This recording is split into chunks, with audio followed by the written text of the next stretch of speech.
True peace, they realized, was not something to achieve through struggle or effort. It was something already here, hiding in plain sight. Tonight, we will go on a journey through ancient Zen stories that remind us of this truth. Before we begin, feel free to share what time it is and where you're listening from. These are not lessons to memorize or puzzles to solve. They are quiet doorways into understanding, each one offering a different glimpse of the peace that lives within you right now. The masters who first shared these stories knew that truth cannot be forced or grasped. So there is nothing you need to do except listen. So settle in now. Let your breathing slow and deepen. There is nowhere else you need to be. Relax. Take a slow, deep breath. And let's begin our journey together. In a distant kingdom where ancient wisdom was treasured, there lived a scholar named Deva who had spent 30 years studying every spiritual text he could find. His small room overflowed with old scrolls and books, each one carefully copied by hand and studied until the edges grew soft from handling. He could recite the Buddha's main teachings by heart, explain the most complex ideas about suffering and happiness, and debate meditation with anyone who would listen. Yet, despite all his knowledge, Deva found himself increasingly restless and unhappy. Sleep came fitfully, his mind churning through questions late into the night. During the day, he would sit quietly as the books instructed, but his thoughts raced like wild horses, jumping from one idea to another without ever finding peace. One morning, frustrated beyond measure, Deva decided to visit a famous monastery in the next valley, hoping that meeting with the wise monks there might finally unlock the understanding that seemed always to slip through his fingers. He packed his most treasured books into a leather bag and set out on the dusty road that wound through rice fields and small villages. The journey required crossing the wide river, where a simple ferryman named Kesh operated a small wooden boat. Kesh was weathered by decades of sun and wind, his hands rough from handling ropes and oars.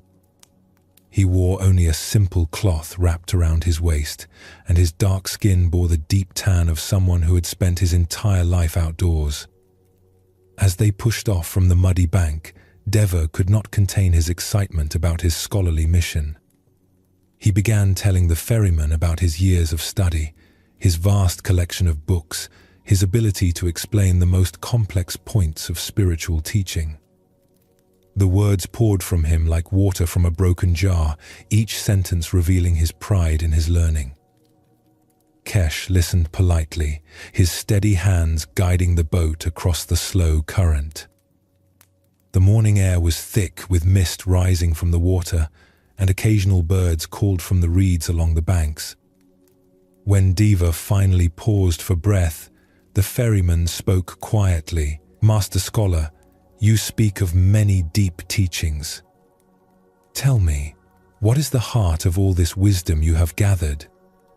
Deva straightened, pleased to have found someone interested in hearing his insights. "The Buddha taught that all suffering comes from not understanding," he began, his voice taking on the practiced tone of a teacher. When we truly understand how life really works, when we see through our wrong ideas about ourselves and recognize that nothing lasts forever, then we can be free from endless worry and fear. He continued for several minutes, weaving together quotes from various teachings, explaining difficult terms, building a complex framework of ideas and concepts. The ferryman nodded respectfully throughout this talk, occasionally making soft sounds of understanding. When Deva finished, Kesh was quiet for a long moment.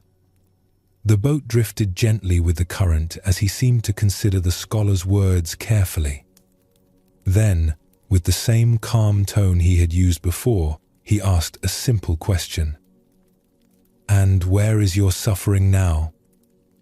The question hung in the air between them like morning mist. Deva opened his mouth to provide another learned response, then stopped. Something in the ferryman's simple words had created a strange stillness in his mind. For the first time in years, his thoughts were not racing ahead to the next idea, the next explanation, the next problem to solve. He looked around him as if seeing clearly for the first time. The gentle lapping of water against the boat's sides. The soft morning light filtering through the mist. The rhythm of his own breathing. The present moment, complete and whole, requiring no analysis or understanding. Deva began, then fell silent. There was no suffering in this moment. There was only awareness, simple and direct, like the surface of the river reflecting the sky above without effort or intention. Kesh smiled gently and returned his attention to guiding the boat. Sometimes, honored scholar, the mind that knows about the river and the mind that simply flows with the river are different streams altogether. They completed the crossing in peaceful silence. When they reached the far shore, Deva stepped onto the muddy bank and turned to pay the ferryman. But Kesh waved away his coins. "Your true payment," the ferryman said, "is already in your hands. You have been carrying it across every river you have ever crossed." As Deva walked away from the riverbank, his bag of books felt strangely light on his shoulder. The knowledge was still there, but it no longer seemed like a burden he carried or a treasure he possessed. It was simply part of the flowing stream of his experience, no more important than the feeling of dust beneath his feet or the warmth of sun on his face. That afternoon, instead of continuing to the monastery, he found himself sitting quietly under a great tree beside the road. His quiet time was different now. Instead of trying to use techniques or achieve special states of mind he had read about, he simply sat. His mind still produced thoughts, but they arose and passed away like clouds in an endless sky, neither grasped nor pushed away. When evening came, Deva realized he had been sitting for hours without feeling the need to move, without struggling with restlessness or sleepiness, without trying to be anywhere other than exactly where he was. The peace he had been seeking in thousands of books had been present all along, waiting patiently beneath the surface of his searching. In Zen Buddhism, this moment of recognition is called seeing directly into the mind. It is not something that can be learned from books or achieved through thinking hard. It is the immediate recognition of what is already present, like suddenly noticing that you have been breathing all along without thinking about it. The Buddha taught that suffering is created by our resistance to what is. When the mind is constantly analyzing, comparing, seeking to understand or improve the present moment, it creates a sense of separation from direct experience. We begin to live in our thoughts about life, rather than in life itself. This does not mean that study and learning are useless. Deva's years of reading had prepared the ground of his understanding. But knowledge becomes wisdom only when it dissolves into direct experience, like salt dissolving into water. The ferryman Kesh understood something that no amount of reading could convey, that peace is not found in ideas about peace, but in the immediate recognition of what is already peaceful within us. Consider your own relationship with understanding. How often do you find yourself thinking about your experience rather than simply having it? How much energy goes into analyzing emotions rather than feeling them? Planning for happiness rather than noticing the contentment that may already be present? The river in this story represents the natural flow of awareness itself. When we stop trying to direct this flow and simply allow ourselves to be carried by it, we discover that the very thing we were seeking was the awareness with which we were seeking. In the remote hills where prayer flags flutter in thin air and eagles soar between snow-capped peaks, there lived a weaver named Pema, whose skill with wool and silk was known throughout the region. Her fingers could coax the finest threads into patterns of such beauty that traveling merchants would journey for weeks just to see her work. Pema took great pride in her abilities.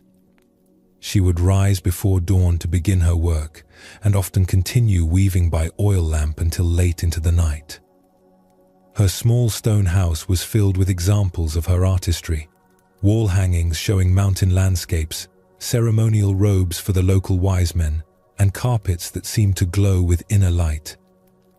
But as the years passed, Pema found herself growing increasingly worried about her reputation. When visitors came to see her work, she would watch their faces carefully, looking for any sign of disappointment or criticism.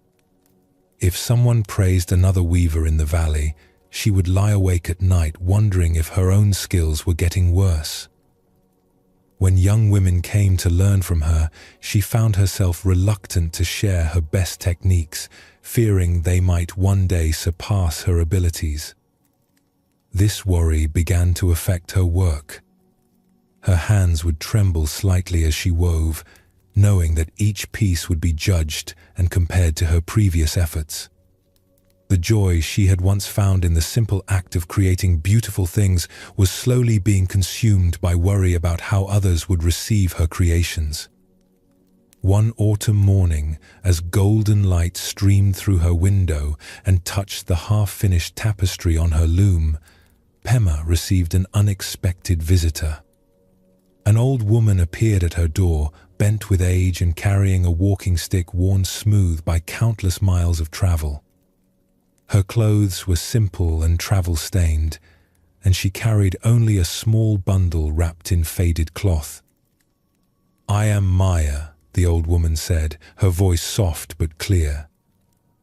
"I have traveled far to see the work of the famous weaver Pema. Would you honor me by showing me what you have created?" Pema felt the familiar flutter of nervousness in her chest, but she welcomed the visitor and began displaying her finest pieces. The old woman examined each one carefully, running her weathered fingers along the threads, holding the fabrics up to catch the light. She said very little, only nodding occasionally or making small sounds of interest. As the morning progressed, Pema found herself growing increasingly agitated by the woman's silence. Usually, visitors would exclaim over the beauty of her work, praising her skill and asking detailed questions about her techniques. This old woman seemed almost indifferent, as if she were looking at something else entirely.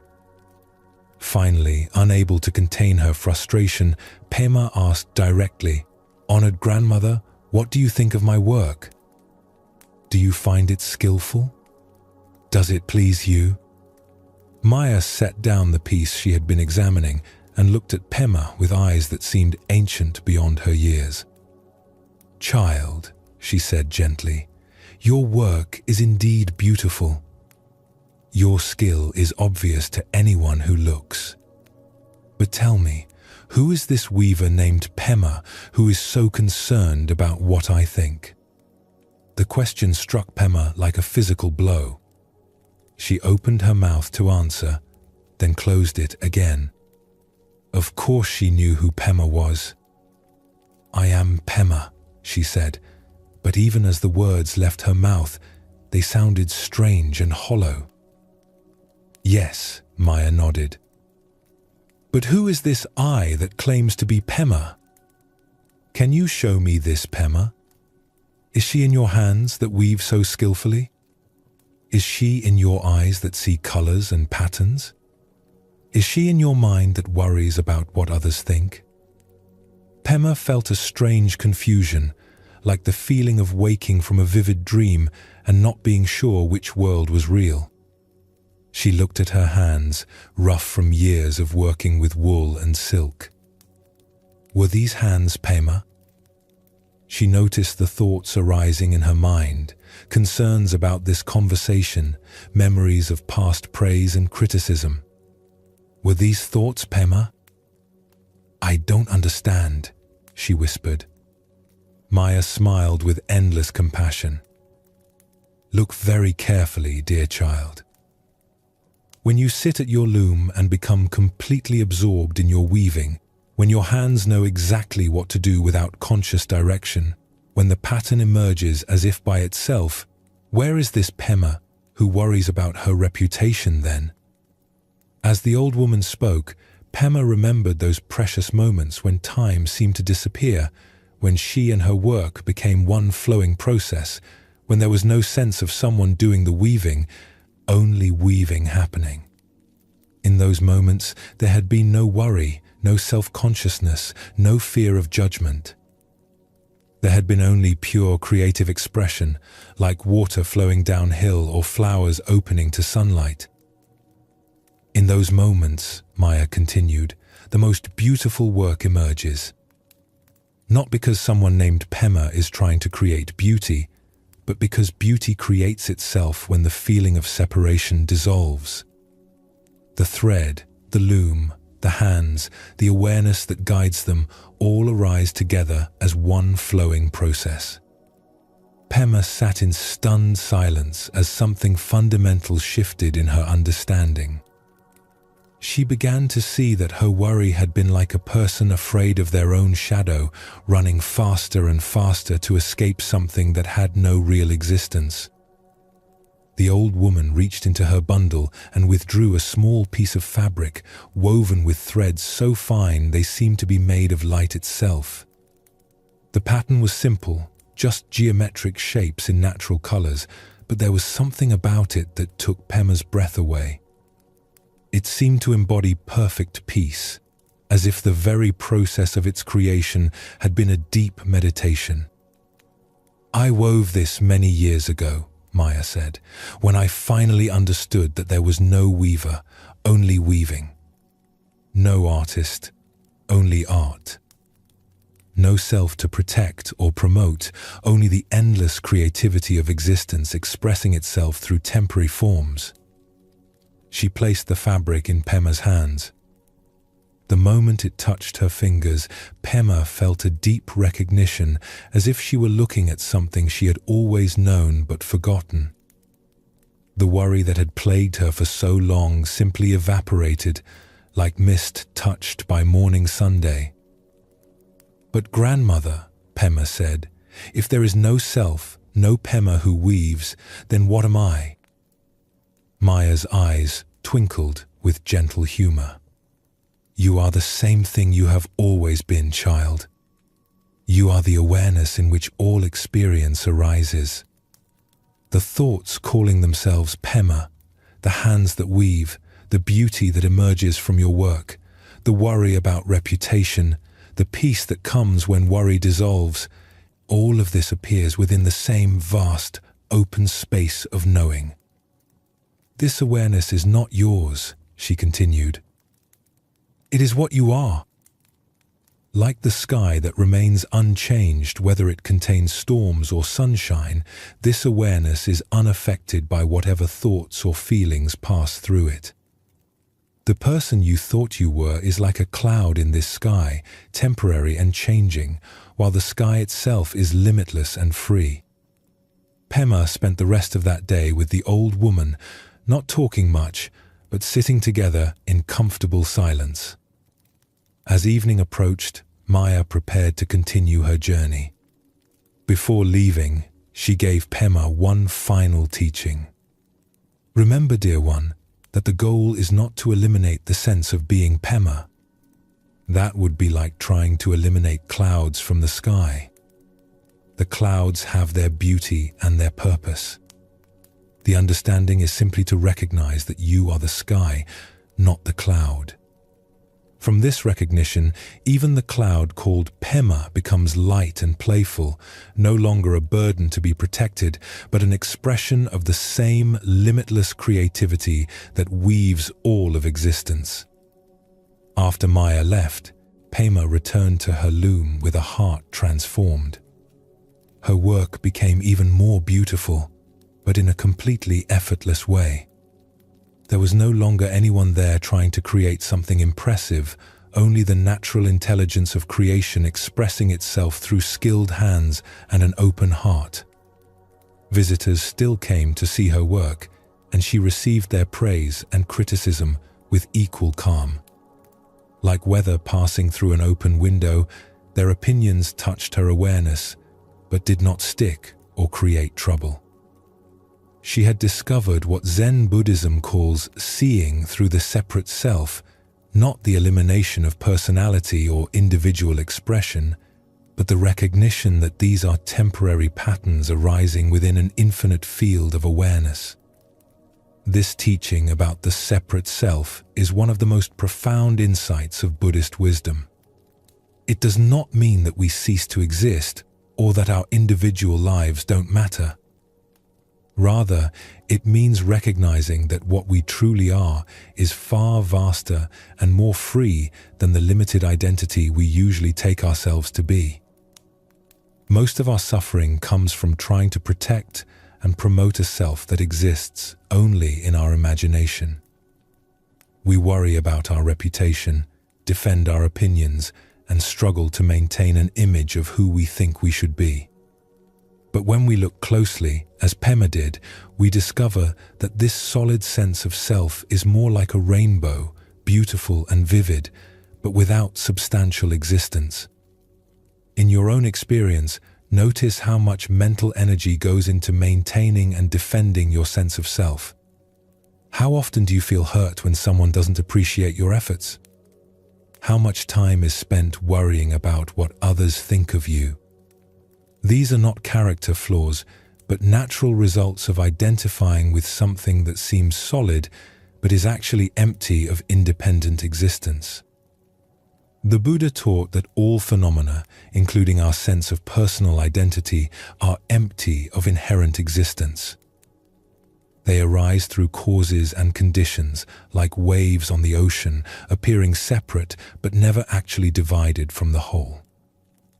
When this is truly understood, not just intellectually, but in the depths of our being, suffering becomes optional and peace becomes our natural state.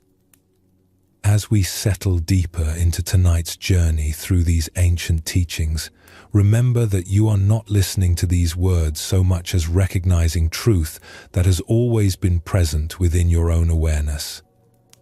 Like Pema discovering that she was the limitless sky rather than a temporary cloud, you may find that what you truly are is far more vast and peaceful than you ever imagined. Let these teachings work on you gently, like water slowly wearing smooth the edges of a stone. There is no need to grasp or struggle with understanding. Truth reveals itself naturally when we stop trying so hard to capture it, when we allow ourselves to rest in the simple awareness that is reading these words right now. In a valley nestled between two mountain ranges where terraced fields climbed the hillsides like green steps toward the sky, there lived a village elder named Chen, who was known throughout the region for his wisdom and kindness.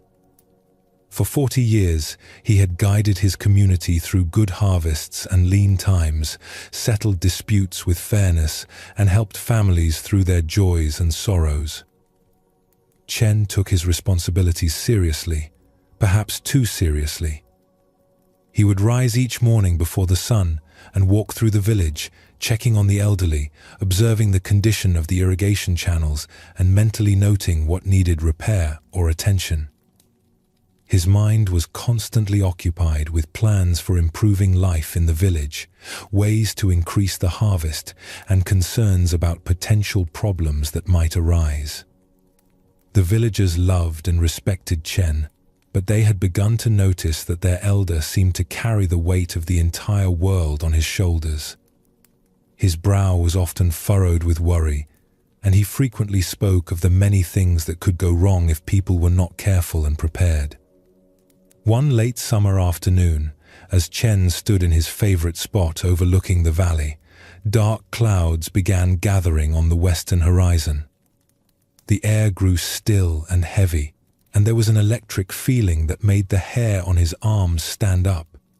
His experienced eyes read the signs immediately.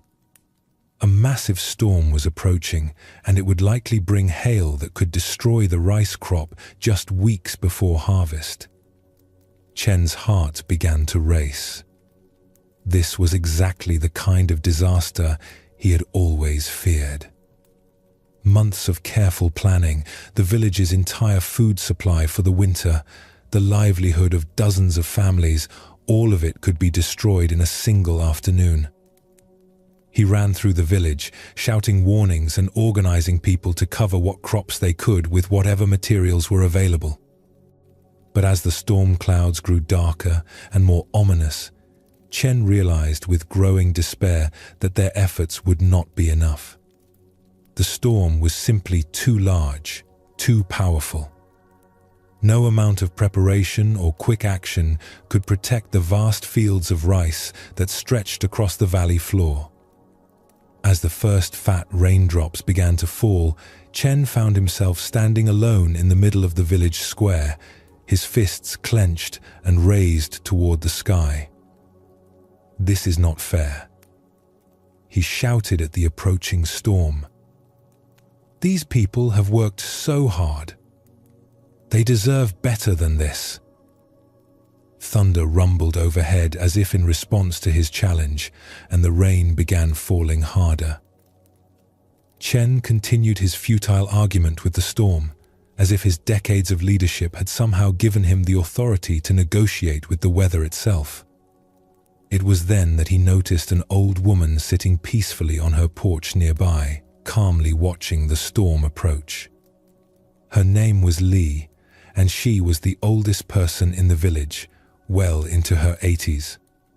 She had lived through more storms, droughts, floods, and disasters than anyone else, yet her weathered face showed no signs of distress or panic. "How can you just sit there?" Chen called to her, his voice barely audible over the increasing wind. "Don't you understand what this means? The crops will be destroyed." Old Li smiled gently and gestured for Chen to join her under the covered porch.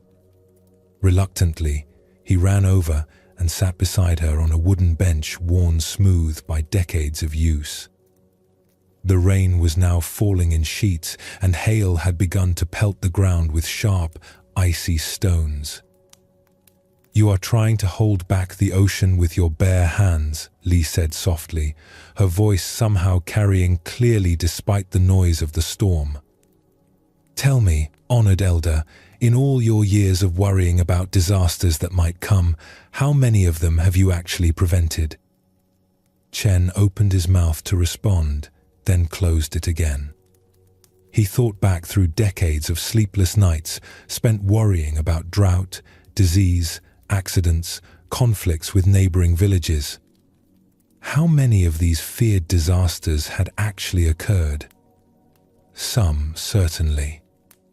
But how many had his worry prevented? If he was honest with himself, the answer was none.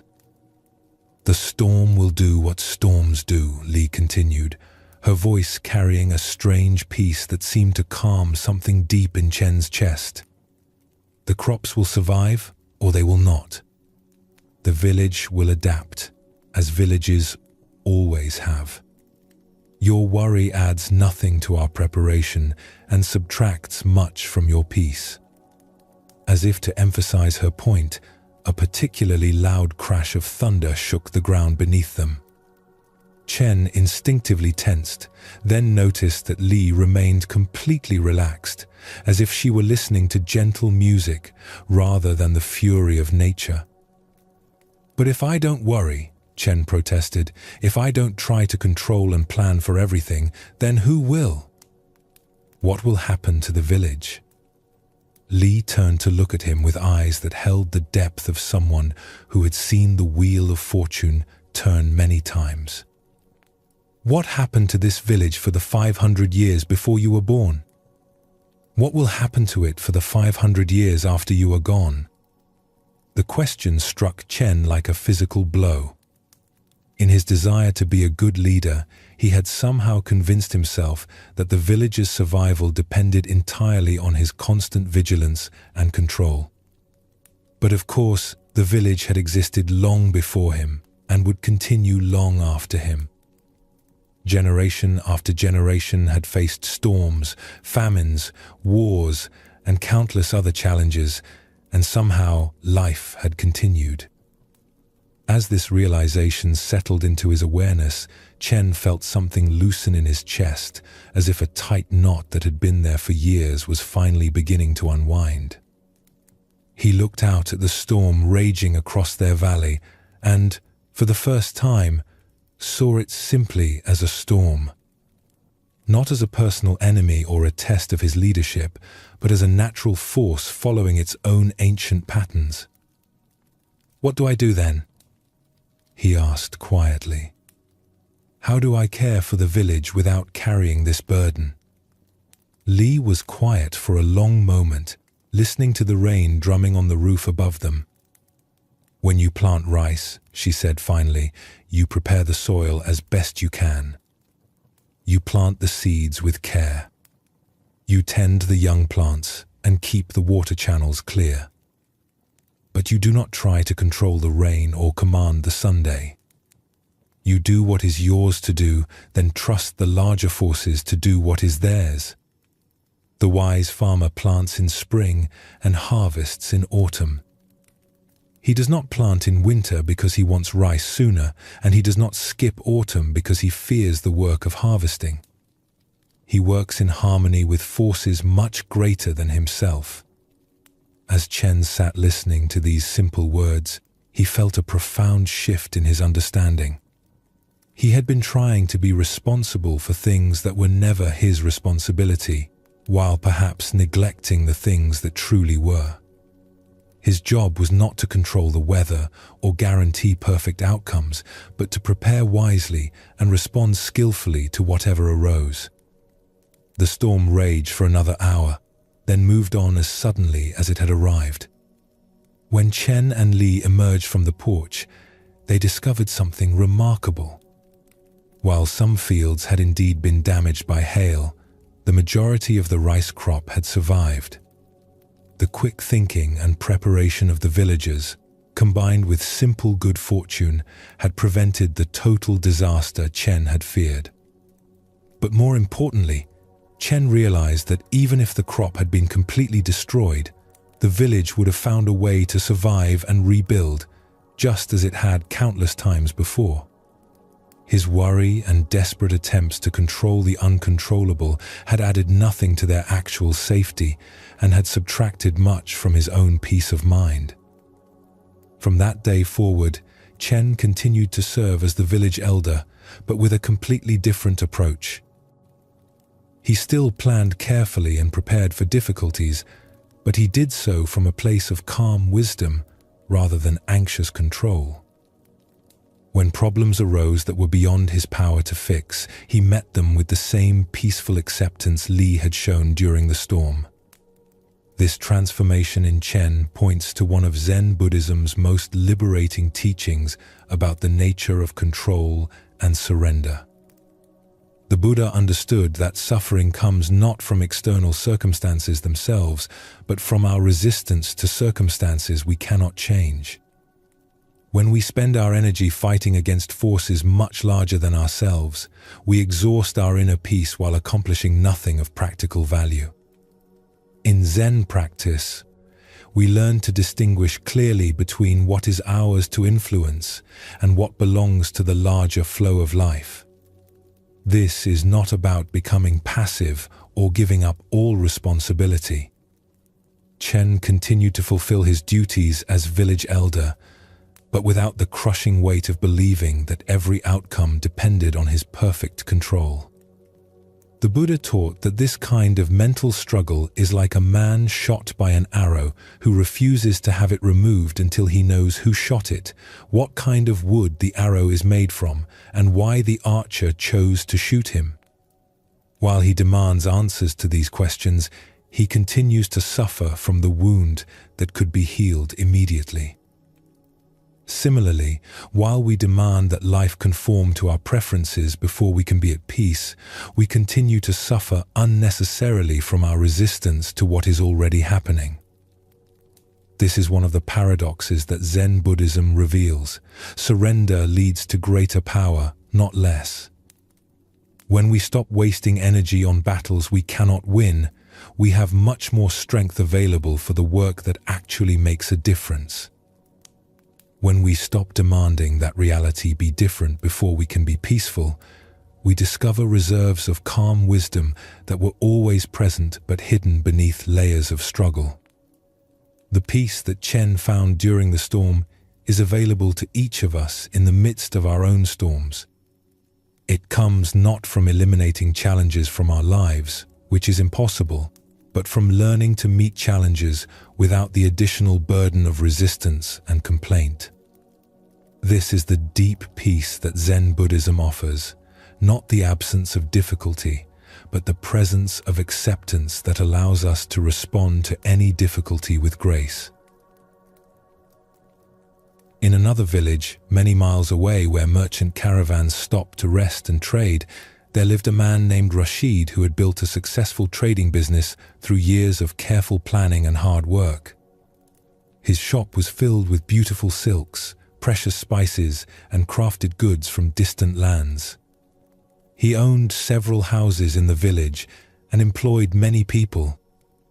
But Rashid's success had come with an unexpected price. His mind had become like a merchant's ledger, constantly calculating, comparing, and keeping track of every small gain or loss. He would lie awake at night, thinking about business deals, worrying about competitors, and planning strategies to increase his wealth. Even during times of prosperity, he could not shake the feeling that he needed to work harder, acquire more, and prepare for potential disasters that might destroy everything he had built. Over the years, this constant mental activity had begun to feel like a great weight pressing down on his shoulders. His wife noticed that he smiled less frequently and seemed always distracted by some internal worry.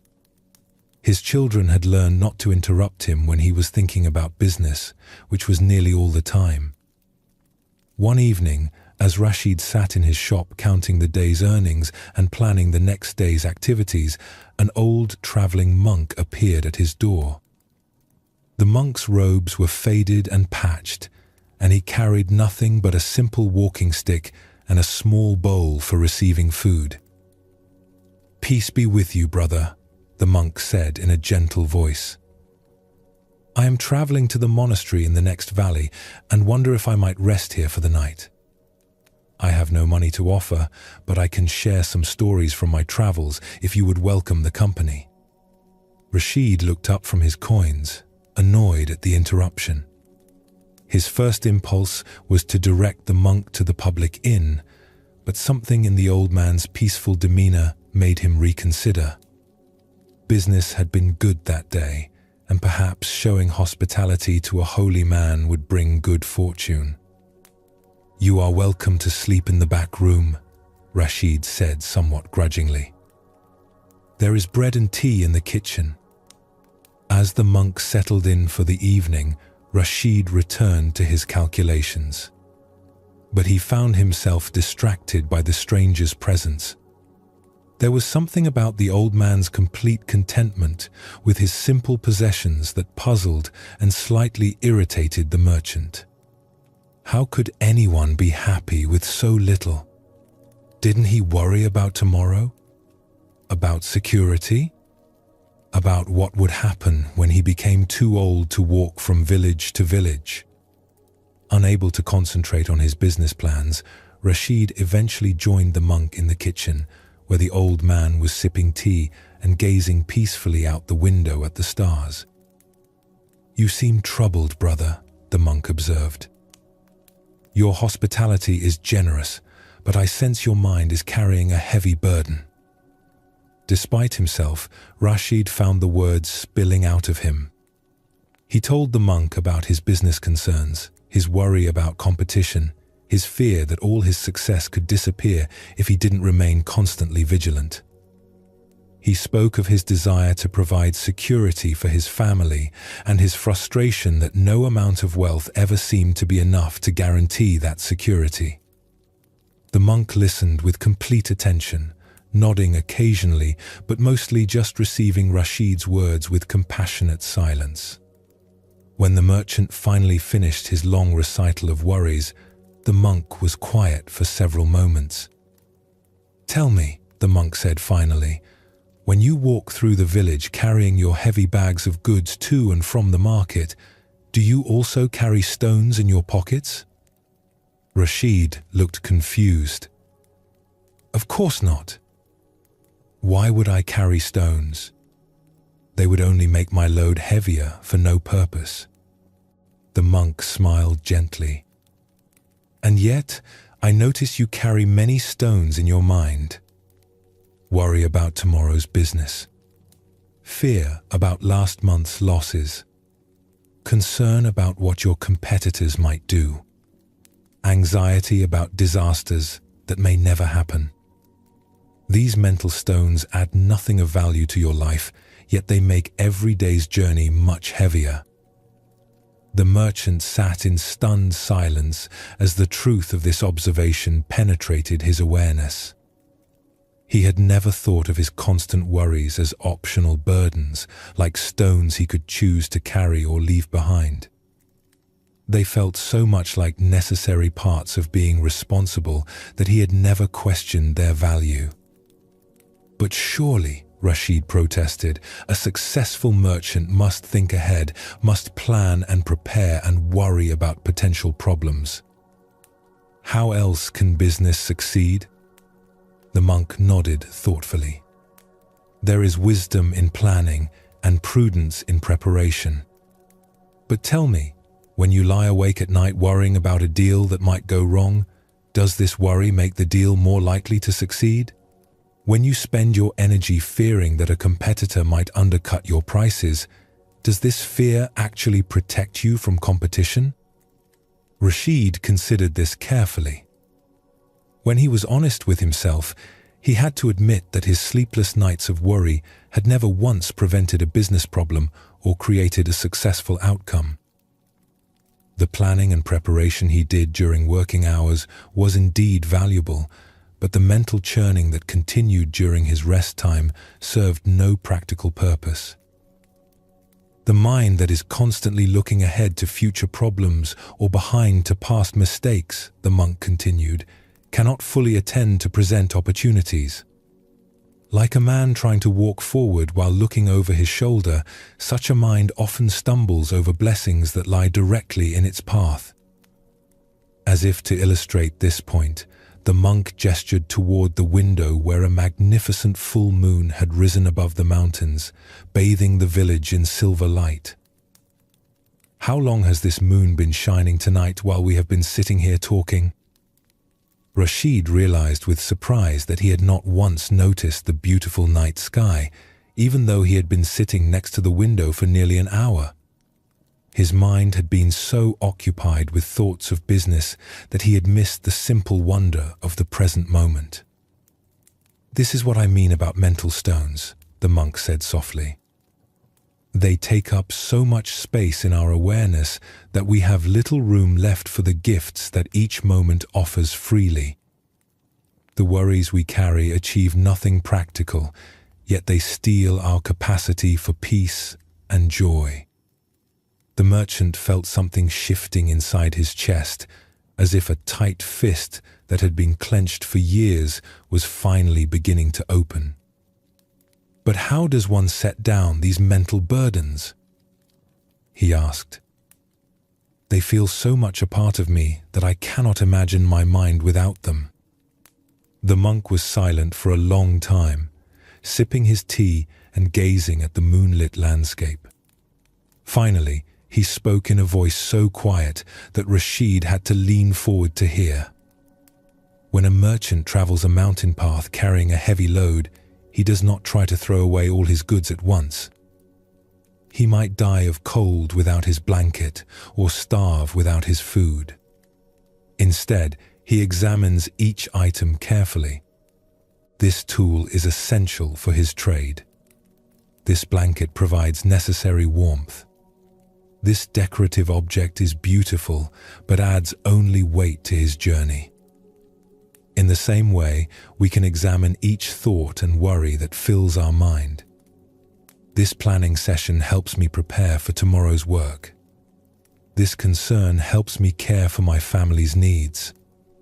But this endless mental rehearsal of disasters that may never happen, this constant comparison with other merchants' success, these add only weight to the journey without providing any benefit. Rashid spent the rest of that evening in deep conversation with the monk, learning to distinguish between useful planning and useless worry, between appropriate concern and mental stones that served no purpose. As the night progressed, he began to feel lighter, as if he were indeed setting down a heavy pack after a long day's journey. The next morning, the monk continued his travels toward the distant monastery.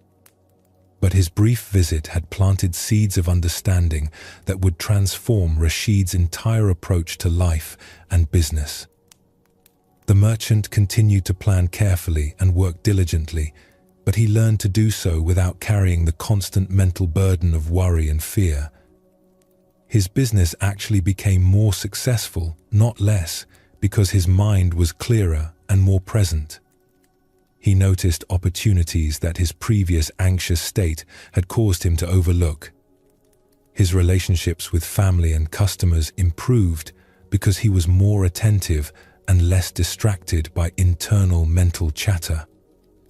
Most importantly, Rashid discovered that the security he had been seeking through endless accumulation and worry was actually found in learning to travel lightly through life, carrying only what was truly necessary and leaving behind the mental stones that had burdened his journey for so many years. The transformation in Rashid's life illustrates a fundamental insight of Zen Buddhism, that our thoughts about our problems often cause more suffering than the problems themselves.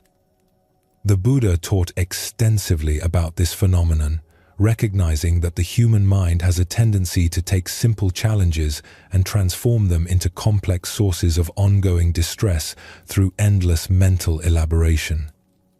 In Zen practice, we learn to recognize this pattern and develop the skill of mental discernment. Not all thoughts that arise in the mind deserve our attention and energy. Some thoughts are like useful tools that help us navigate practical situations. Others are like the stones the monk described, adding weight without providing any benefit. The key is learning to observe our thoughts with gentle awareness rather than automatically believing and following every mental suggestion that arises. When you notice your mind beginning to spin stories about future disasters or past mistakes, you can ask yourself, is this thought helping me respond skillfully to a present situation, or is it just adding unnecessary weight to my mental load? This insight is central to Buddhist psychology and the path to deep peace that these teachings offer. The Buddha observed that human beings create most of their own suffering through mental habits that seem protective but actually increase distress. Learning to identify and release these habits is like learning to travel through life with a much lighter pack. The freedom that comes from this kind of mental housekeeping is one of the great gifts of Zen Buddhism. It offers practical wisdom for reducing unnecessary suffering while maintaining appropriate engagement with life's genuine challenges. When we learn to travel lightly through our days, carrying only the thoughts and concerns that actually contribute to skillful living, we discover reserves of peace and energy that were always available but hidden beneath layers of mental clutter. This is the deep peace that these ancient teachings point toward, not the peace of having no problems, but the peace of meeting problems without the additional weight of mental resistance and elaboration. In this lightness of being, we find that life's inevitable challenges can be navigated with grace, wisdom, and even moments of joy that would be impossible when the mind is burdened with unnecessary stones. High in the mountains, where ancient temples clung to misty peaks like birds' nests on cliffsides, there lived a young monk named Jiro, who had been given the sacred duty of ringing the temple bells. Each day at dawn, noon, and dusk, he would climb the wooden steps to the bell tower and strike the great bronze bell with a heavy wooden mallet, sending its deep voice rolling across the valleys below. For the first few months of his appointment, Jiro took great pride in his responsibility. The bell was magnificent, cast centuries ago by master craftsmen and decorated with intricate designs of dragons and lotus flowers. Its sound was so pure and resonant that people in villages miles away would pause in their work when they heard it, using its call to mark the rhythm of their days. But as weeks turned to months, the daily routine began to feel monotonous to Jiro. Ring the bell at dawn, ring it at noon, ring it at dusk. The same wooden steps, the same bronze surface, the same deep tone echoing across the same valleys. His mind started to wander during the bell-ringing ceremony, thinking about his studies, his family back home, or his hopes of one day becoming a respected teacher. Sometimes he would realize he had finished ringing the bell without even noticing he had begun. His body had performed the familiar motions while his mind was completely elsewhere, lost in memories of the past or dreams about the future. The bell still sounded at the proper times, but Jiro felt increasingly disconnected from the sacred act he was performing. This absent-minded approach began to show in his work. Occasionally he would arrive at the bell tower a few minutes late because he had been distracted by other thoughts. Sometimes he would strike the bell with less care, producing a sound that was technically adequate but lacked the clear, penetrating quality that the bell was capable of producing. One evening, as autumn light faded behind the mountain peaks and Jiro prepared for the sunset bell ringing, he discovered that the head monk, Master Kenji, was waiting for him in the bell tower. The old teacher sat quietly on a wooden bench, his weathered hands folded in his lap, his eyes closed in peaceful meditation. "Master," Jiro said, bowing respectfully, "I did not expect to find you here." Master Kenji opened his eyes slowly and smiled with gentle warmth. "I have come to listen to the evening bell. It has been many months since I truly heard it." Jiro felt a flush of embarrassment, wondering if the master had noticed his recent carelessness. He picked up the wooden mallet with extra attention, determined to ring the bell perfectly in the presence of his teacher. As he raised the mallet to strike the bronze surface, Master Kenji spoke quietly. "Before you ring the bell, tell me what you are thinking about." The question caught Jiro off guard. His mind had been occupied with worry about impressing the master, mixed with thoughts about his evening meal and some books he wanted to read later. "I am thinking about ringing the bell properly, master." "And what else?" Kenji asked gently. Jiro hesitated, then decided to be honest. "I am thinking about whether you are judging my performance. I am wondering what we will have for dinner. I am remembering a conversation I had yesterday with another monk. I am planning what I will study tonight." Master Kenji nodded with understanding rather than criticism. "And where is the bell in all of these thoughts?" The question struck Jiro like a physical blow. He looked at the great bronze bell hanging silently before him and realized that despite standing next to it with mallet in hand, the bell itself had been completely absent from his awareness. His mind had been so busy with other concerns that he had no room left for the very thing he was supposed to be honoring with his complete attention. "The bell is not in my thoughts at all," Jiro admitted quietly. "Then how can you truly ring it?" Master Kenji asked. "How can you honor this sacred instrument if you are not present with it? How can you create the sound that the villagers depend on if your mind is somewhere else entirely?" The master stood and approached the bell, running his weathered hand along its decorated surface with obvious reverence. This bell was cast by artisans who devoted months of their lives to creating something worthy of calling people to prayer. The bronze was mined by workers who spent days in dark tunnels. The designs were carved by craftsmen who poured their artistic skill into every detail. Generations of monks have struck this bell with complete attention, understanding that each ring was a prayer, a blessing, a moment of sacred connection between earth and sky. "When you ring this bell while thinking about dinner," Kenji continued, "you are not really ringing it at all. You are making noise while your attention is elsewhere. The bell deserves better.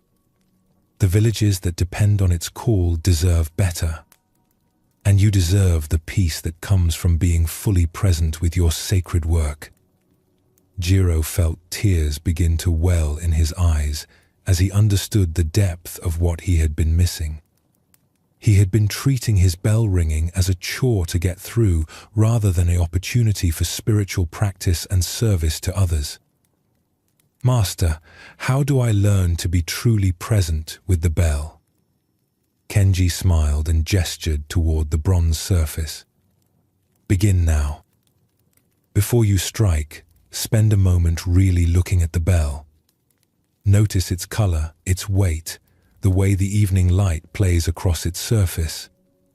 Feel the mallet in your hands, the smoothness of the wood, the balance of its weight. Listen to the silence that exists before sound begins." Following his teacher's guidance, Jiro set down his racing thoughts and brought his complete attention to what was actually present in that moment. He saw the bell as if for the first time, noticing details in its decorative dragons that he had never observed despite looking at them hundreds of times. He felt the wooden mallets grain against his palms and noticed the way its weight distributed through his hands and arms.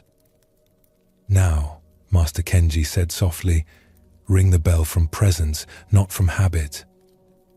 When Jiro struck the bronze surface with his full attention engaged, something miraculous happened.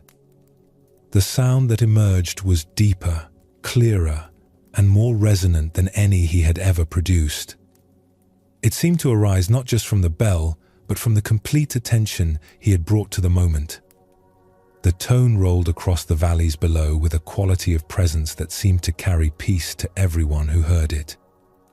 As the sound faded into silence, Jiro stood in wonder at what he had experienced.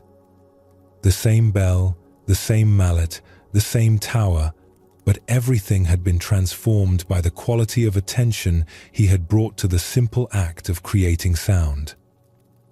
"This is the difference," Master Kenji said quietly, "between doing something and being present while doing it.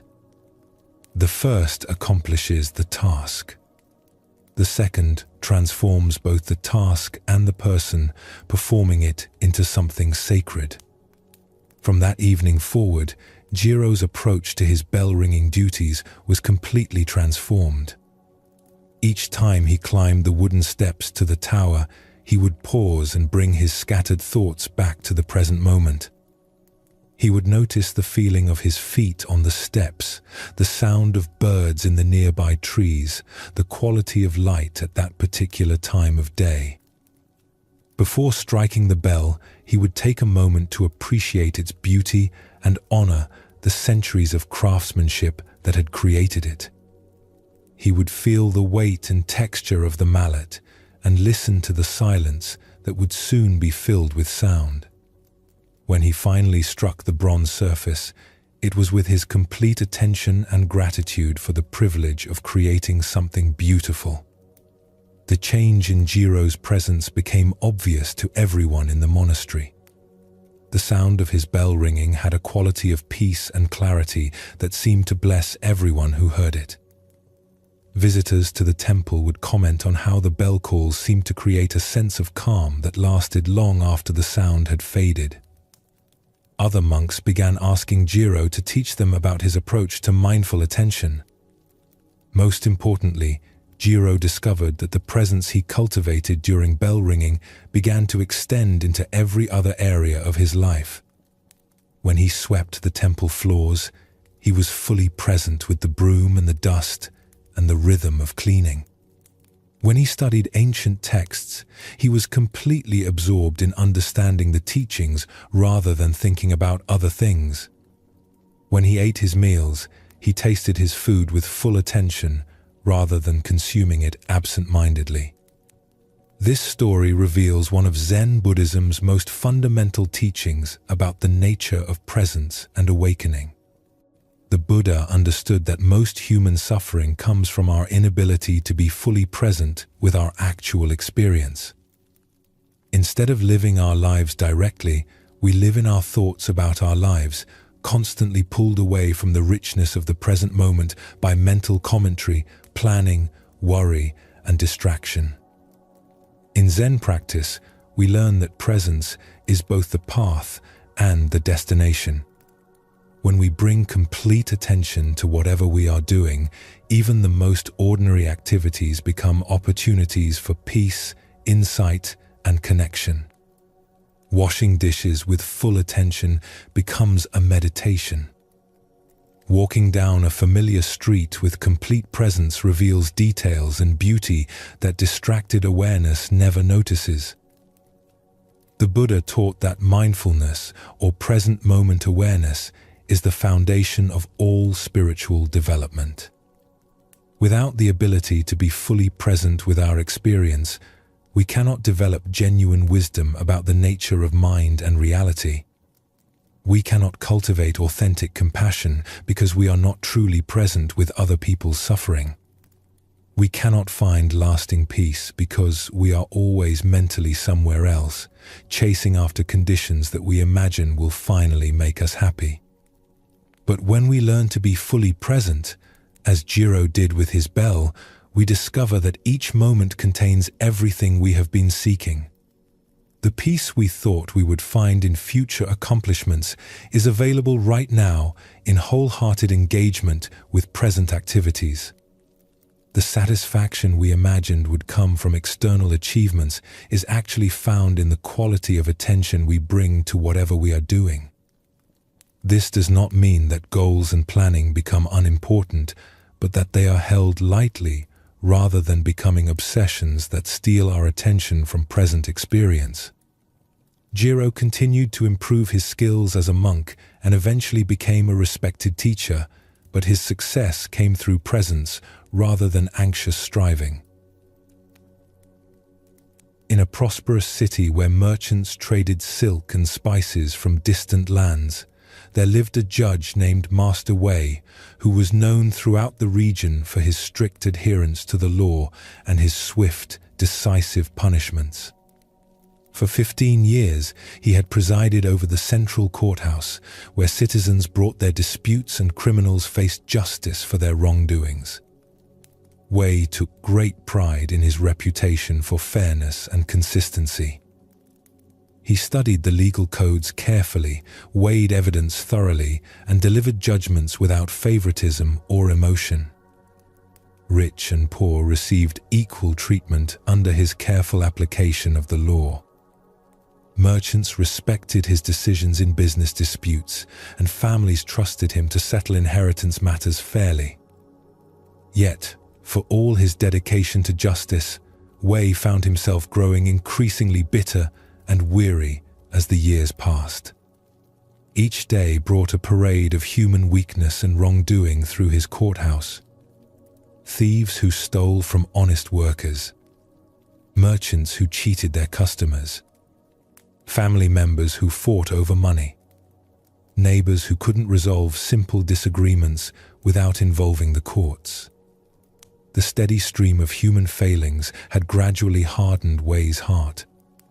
He began to see people primarily as collections of their worst actions rather than as complex beings with their own struggles and circumstances. A man who stole bread became simply a thief. A woman who lied to protect her family became a liar. A young person who fought in anger became a troublemaker. This hardened perspective extended beyond the courthouse into Wei's personal life. He found himself judging everyone he encountered, from servants in his household to fellow officials in the government. His conversations became filled with criticism and complaints about the moral failings he observed in others. Friends began to avoid him, finding his constant negativity exhausting and depressing. One autumn morning, as Wei walked to the courthouse through the busy market streets, he witnessed a scene that filled him with familiar irritation. A young man was running frantically through the crowd, pushing past people and knocking over baskets of fruit and vegetables. Merchants shouted angrily as their goods scattered across the dusty ground. Wei's immediate reaction was disgust at this obvious display of selfishness and disrespect. Here was yet another example of the thoughtless behavior that plagued society. The young man clearly had no consideration for others, no respect for people's hard work, no sense of responsibility for the damage he was causing. But as Wei prepared to summon the city guards to arrest the troublemaker, an elderly street sweeper who had been quietly cleaning nearby approached him with urgent words.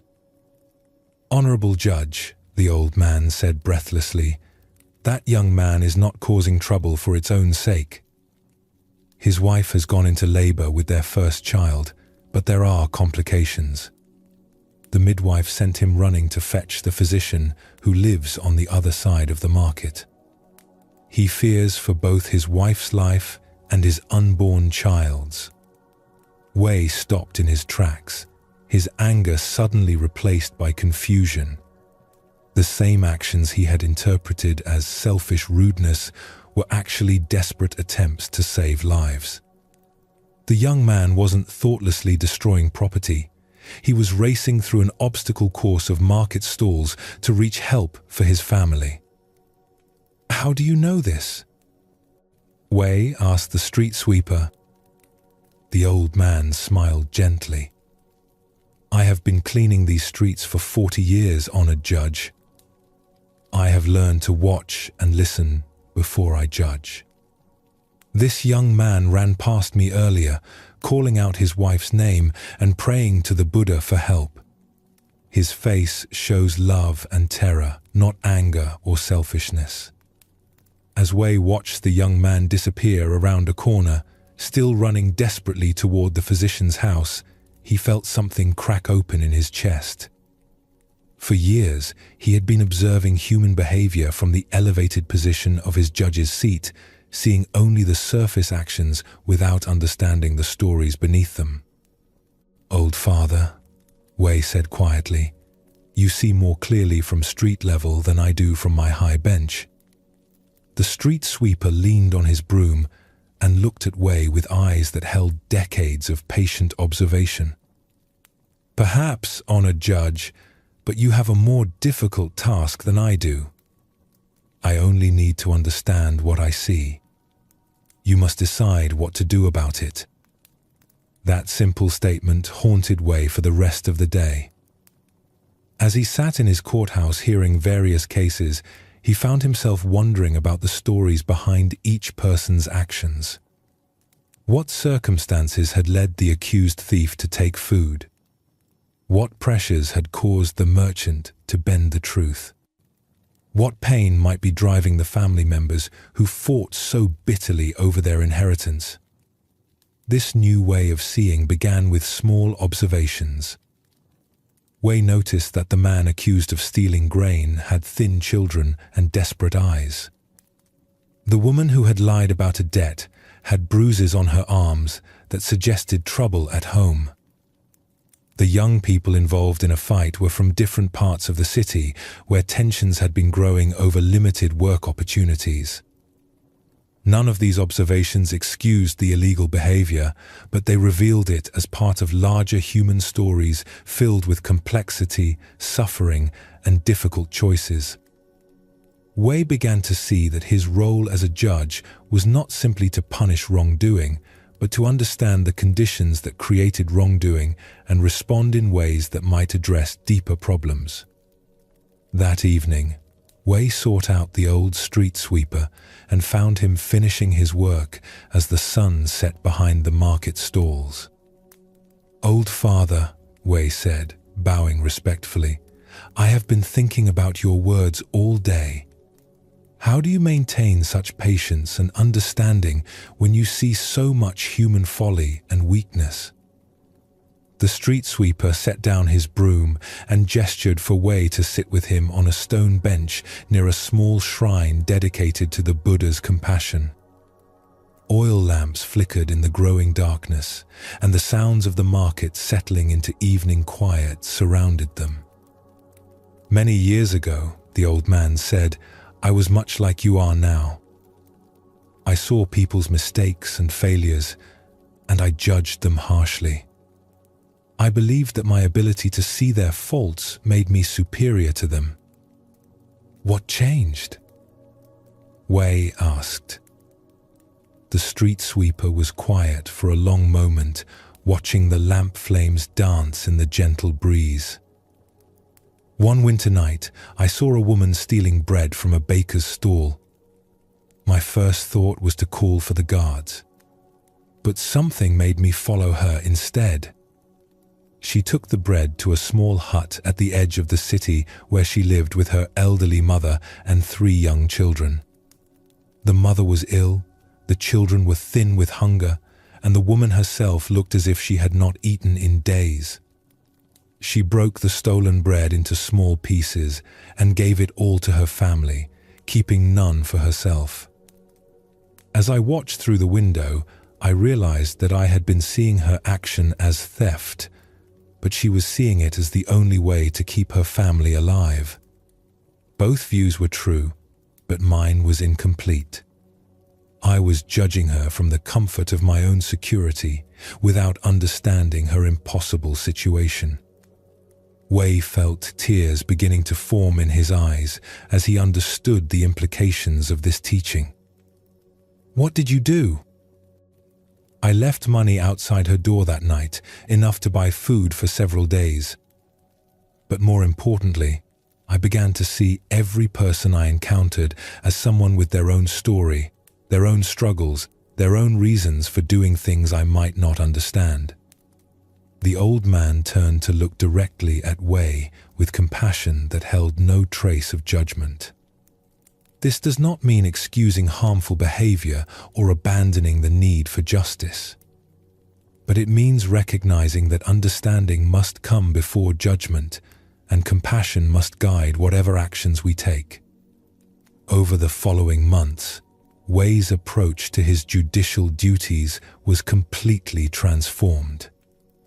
He began asking different questions during court proceedings, seeking to understand not just what people had done, but why they had done it and what circumstances had shaped their choices.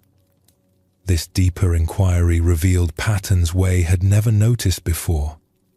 Many thefts were driven by desperate poverty that could be addressed through community assistance. Many conflicts arose from misunderstandings that could be resolved through patient dialogue. Many harmful behaviors were expressions of pain or fear that could be healed through compassion rather than punishment alone. Wei's sentences became less about punishment and more about restoration and healing. When possible, he directed offenders toward assistance, education, or community service that addressed underlying problems. He worked with local officials to improve conditions that contributed to crime and conflict. Most remarkably, the crime rate in Wei's jurisdiction began to decline significantly. When people felt understood rather than simply condemned, they were more likely to accept responsibility for their actions and make genuine efforts to change. When underlying problems were addressed, the behaviors that stemmed from them naturally decreased. The transformation in Wei's judicial practice points to one of Zen Buddhism's most profound teachings about the nature of compassion and understanding. The Buddha taught that true wisdom comes not from judging others, but from understanding the conditions that shape all human behavior, including our own. When we see someone acting in ways we disapprove of, our immediate reaction is often to label them as bad, selfish, or wrong. But this quick judgment prevents us from seeing the fuller picture of their situation. Like Wei watching the young man run through the market, we observe the surface behavior without understanding the deeper story that gives it meaning. In Zen practice, this quality of understanding is called seeing with compassionate eyes. It means looking at others the way we would want to be looked at when we are at our worst, with awareness of the full complexity of human experience rather than quick judgments based on limited information. Think about times when you have been misunderstood by others who judged your actions without knowing your circumstances. Perhaps you were short-tempered with someone because you were dealing with stress they knew nothing about. Maybe you made a mistake at work because you were distracted by personal problems. In those moments, you likely wished that others could see beyond your behavior to understand the fuller context of your situation. The Buddha taught that all beings want to be happy and free from suffering, just as we do. When people act in harmful ways, they are usually trying to meet legitimate needs or escape genuine pain, but doing so through methods that don't work or that create additional problems. Understanding this doesn't excuse their behavior, but it opens possibilities for responses that address underlying needs rather than simply opposing surface actions. In the mountain village where mist clung to terraced fields like silk scarves hung out to dry, there lived a woman named Li Mei who was known throughout the region for her remarkable capacity to forgive. No matter how badly people treated her, no matter what disappointments or betrayals she experienced, she seemed to maintain a heart that held no bitterness or resentment. This unusual quality had been tested many times throughout Li Mei's life. Her first husband had left her and their young son to pursue a merchant's life in the city, never returning and leaving her to raise their child alone. Her brother had borrowed most of her savings to start a business, then lost the money through poor decisions and never repaid her. Several people she had helped generously during difficult times had turned against her when village politics became complicated. Yet through all these disappointments, Li Mei continued to treat everyone with kindness and respect. She spoke well of people who had hurt her, helped those who had been ungrateful for her previous assistance, and maintained friendships with those who had gossiped about her behind her back. This behavior puzzled many people in the village. Some admired her for what they saw as remarkable strength of character. Others wondered if she was simply weak or foolish, allowing people to take advantage of her generosity without consequences. A few even suspected that her forgiveness was insincere, a way of maintaining a good reputation while secretly holding grudges. The mystery of Li Mei's unusual capacity for forgiveness deepened when her grown son, Chen, made a decision that shocked everyone who knew the family. After years of Li Mei's patient support through his education and early career, Chen announced that he was moving to the distant capital city to pursue opportunities that would likely mean he would rarely return home. What made this decision particularly painful was that Li Mei had recently been diagnosed with a serious illness that would require ongoing care and support. Chen knew about his mother's condition, but he chose to pursue his own ambitions rather than stay to help her through her illness. The village expected Li Mei to be devastated, angry, or at least deeply disappointed in her son's apparent selfishness. Instead, Li Mei helped Chen pack his belongings, gave him what money she could spare for his journey, and sent him off with her blessing. When concerned neighbors asked how she could support his decision to abandon her in her time of need, she simply said, "A parent's love does not depend on a child's choices. My happiness for his success is not diminished by my sadness at his absence." This response finally prompted one of the village elders, an old teacher named Master Huang, who had observed Li Mei's unusual behavior for many years, to approach her directly with his curiosity. "Sister Li Mei," he said one afternoon as she tended her small garden despite her increasing weakness from illness, "I have watched you for decades, and I confess I do not understand the source of your remarkable forgiveness. Others in your situation would be bitter, angry, or at least deeply hurt. Yet you seem to maintain genuine peace and kindness toward everyone, including those who have caused you pain. What is the secret of this capacity?" Li Mei set down her gardening tools and invited Master Huang to sit with her on a wooden bench in the shade of an old plum tree. For a long moment, she was quiet, as if considering how to explain something that had become as natural to her as breathing. "Honored teacher," she said finally, "may I tell you about something that happened to me many years ago when my son was still small?" Master Huang nodded, settling in to listen carefully.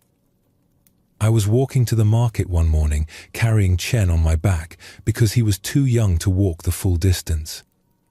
The path was muddy from recent rains, and I was being very careful with each step to avoid slipping. As I rounded a corner, a man coming from the opposite direction bumped into me hard, nearly knocking both Chen and me into the mud. My first reaction was anger," Li Mei continued. "I thought, how rude and careless. Can't he see I'm carrying a child?" I was about to speak sharply to him when I noticed something that changed everything. "What did you notice?" Master Huang asked. The man was blind. He was using a walking stick to feel his way along the path, but the recent rain had created new puddles and obstacles that confused his usual route. When he bumped into me, he was as startled as I was. He immediately apologized profusely and asked if we were hurt. His face showed genuine concern and embarrassment, not carelessness or rudeness. Li Mei paused to watch a bird land in the plum tree above them, its song clear and sweet in the afternoon air. "In that moment," she continued, "I realized that I had been ready to judge and blame someone for an accident that hurt no one, caused by a difficulty I had not even noticed. If I had spoken angrily to him, I would have added unnecessary pain to his already challenging day. More than that, my anger would have been based on a complete misunderstanding of the situation." Master Huang listened with growing understanding, but remained curious about how this single incident could have shaped Li Mei's entire approach to forgiveness. "This experience taught me to ask a different question when people hurt or disappoint me," Li Mei explained. "Instead of asking, 'Why are they treating me this way?' I learned to ask, 'What am I not seeing about their situation?' Instead of assuming their actions were directed at me personally, I began to wonder what difficulties or pain might be influencing their behavior." "So when your husband left, what did you not see?" Master Huang asked gently. Li Mei smiled sadly, but without bitterness. "I realized that his decision to leave was not really about me, or even about our son. It was about his own fear of responsibility, his panic about being trapped in a life that felt too small for his dreams, his inability to communicate his feelings directly. He was running from his own limitations, not rejecting us personally." "And your brother who lost your money?" His poor business decisions came from desperation to prove himself successful, combined with inexperience and perhaps some bad advice. He was trying to solve his own feelings of inadequacy, not trying to hurt me. The loss of the money was a consequence of his poor judgment, but it was not an intentional betrayal. And now your son's decision to move away when you need care? Li Mei was quiet for a long moment, her eyes reflecting deep sadness mixed with understanding. Chen is young and afraid. He sees my illness and feels helpless, overwhelmed by the thought of watching me decline. His leaving is not indifference to my suffering, but his own way of trying to escape feelings he doesn't know how to handle. He believes that if he builds a successful career, he can somehow compensate for not being here during my illness. Master Huang sat in amazed silence as he absorbed the depth of Li Mei's insight. But sister, does this understanding not sometimes excuse behavior that causes real harm? Should there be no consequences for choices that hurt others? Li Mei nodded thoughtfully. Understanding does not mean excusing or accepting harmful behavior without question. If my husband had wanted to return, we would have needed to address the problems that caused him to leave in the first place. If my brother asks to borrow money again, I would need to consider whether doing so would truly help him or enable him to avoid learning from his mistakes. But understanding does free me from carrying anger and resentment that would only add to the suffering already present in these situations. When I understand that people's hurtful actions usually stem from their own pain or limitations rather than malice toward me, I can respond from wisdom and compassion rather than from wounded pride or desire for revenge. Most importantly, she continued, this understanding allows me to love people despite their mistakes and limitations, just as I hope to be loved despite my own. We are all doing the best we can with the understanding, resources, and emotional capabilities we have at any given moment. Sometimes our best is not very good, but it is still our best. The conversation with Master Huang took place just months before Li Mei's illness progressed beyond her ability to care for herself. Word of her condition eventually reached Chen in the distant capital, and he returned home filled with guilt and regret about his decision to leave. He expected to find his mother angry or hurt by his absence during her greatest time of need. Instead, Li Mei welcomed him with the same unconditional love she had always shown, helping him understand that love does not keep a record of mistakes or require payment for forgiveness. She spent her final weeks teaching him the same wisdom about compassion and understanding that had shaped her own life, ensuring that her capacity for forgiveness would continue through him long after she was gone. Li Mei's story reveals one of the deepest teachings about compassion in Zen Buddhism. The Buddha understood that forgiveness is not primarily about other people's behavior, but about freeing ourselves from the burden of carrying resentment and anger. When we truly understand the conditions that shape everyone's actions, including our own, forgiveness becomes a natural response rather than a difficult spiritual achievement. Most of us have been taught to think about forgiveness as something we do for other people, a kind of gift we give to those who have wronged us.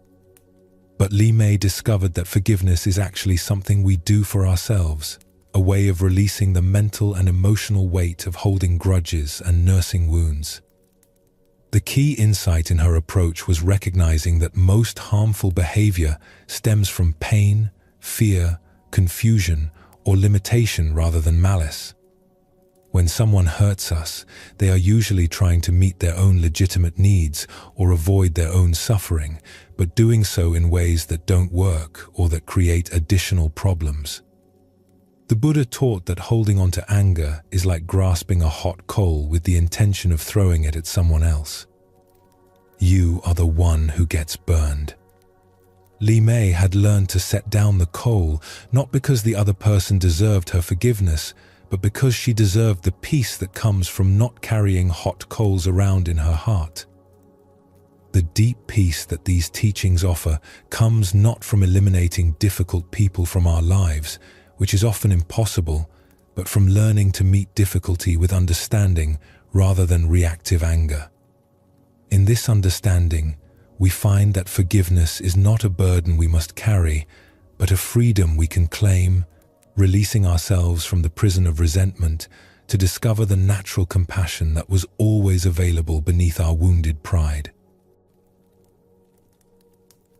In a bustling trading city where caravans arrived daily from distant kingdoms carrying precious goods, there lived a silk merchant named Han who had built his entire identity around his success in business.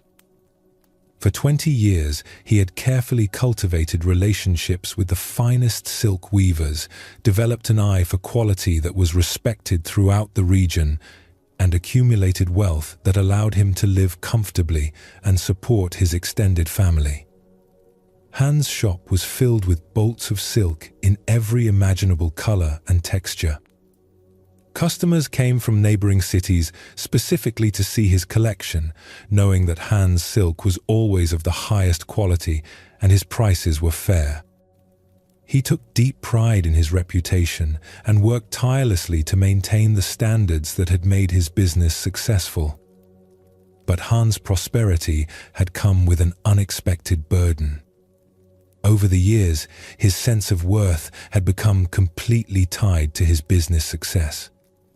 When sales were good, he felt happy and confident.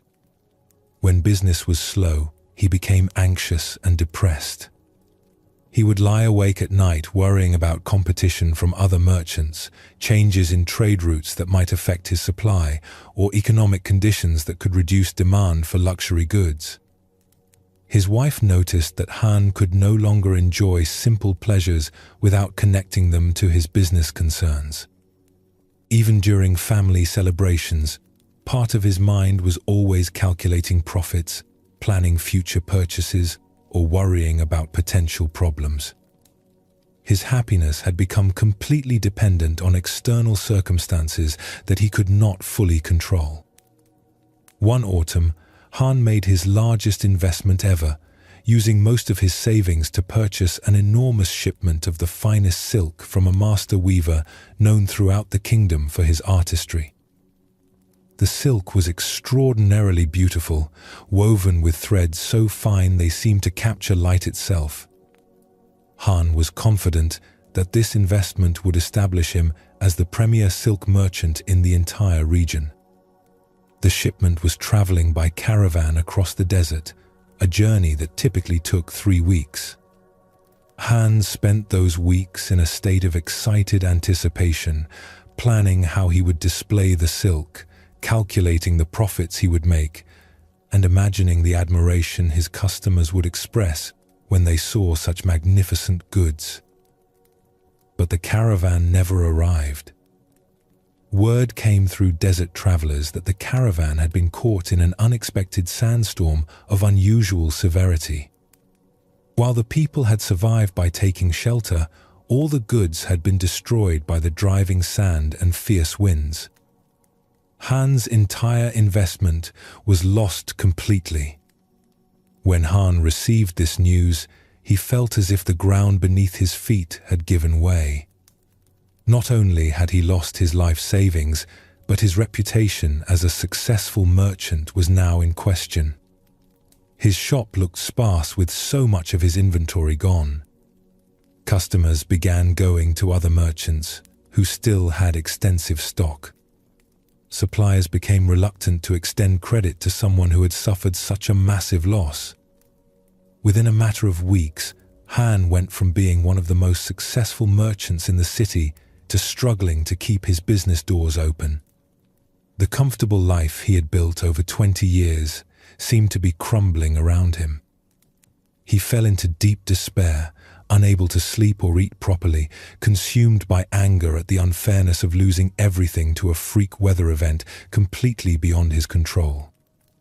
His wife watched with growing concern as Han withdrew from family and friends, spending his days sitting in his nearly empty shop, staring at the few remaining bolts of silk and rehearsing the story of his loss over and over in his mind. She tried to comfort him by pointing out that they still had their health, their family, and their home, but Han could only see what he had lost. One morning, as Han sat in his shop feeling sorry for himself, an old beggar appeared at his door, asking for water. The man was clearly very poor, wearing patched clothes and carrying only a small bundle of possessions. But his face held a quality of contentment that puzzled Han. Here was someone who had nothing, yet he seemed more at peace than Han had felt even during his most prosperous times. "Uncle," Han said as he gave the man water, "forgive my curiosity, but you seem remarkably cheerful for someone in your circumstances. How do you maintain such contentment when you have so little?" The beggar smiled and settled himself comfortably on the ground outside Han's shop, as if he had all the time in the world for conversation. "Brother merchant, may I ask you something in return? You have a shop, a roof over your head, and enough to eat, yet your face shows more suffering than mine. What is the source of your great unhappiness?"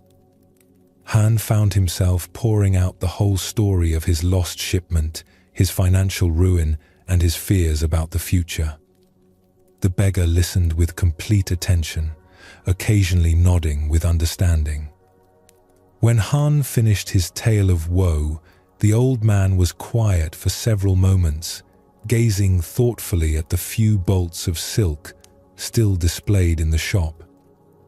"Tell me, brother," the beggar said finally, "before you made this large investment, were you happy with your life?" Han considered the question. "I was comfortable. My business was steady, my family was well cared for. I suppose I was reasonably content. And what was different then from now, besides the silk that was lost in the storm?" Han looked around his shop, then at his hands, then back at the beggar with growing confusion. "I'm not sure I understand your question." The old man's eyes held a gentle wisdom that reminded Han of his grandfather, who had died when Han was still a young man. "Before the storm, you had a certain amount of silk, a certain amount of money, a certain reputation. Today, you have less silk, less money, and perhaps a different reputation. But you still have hands that can work, eyes that can judge quality, relationships with suppliers and customers built over 20 years. You still have a family who loves you, and a mind capable of building another business. The storm took your silk," the beggar continued, "but did it take your knowledge? Did it take your skills? Did it take your ability to start again?"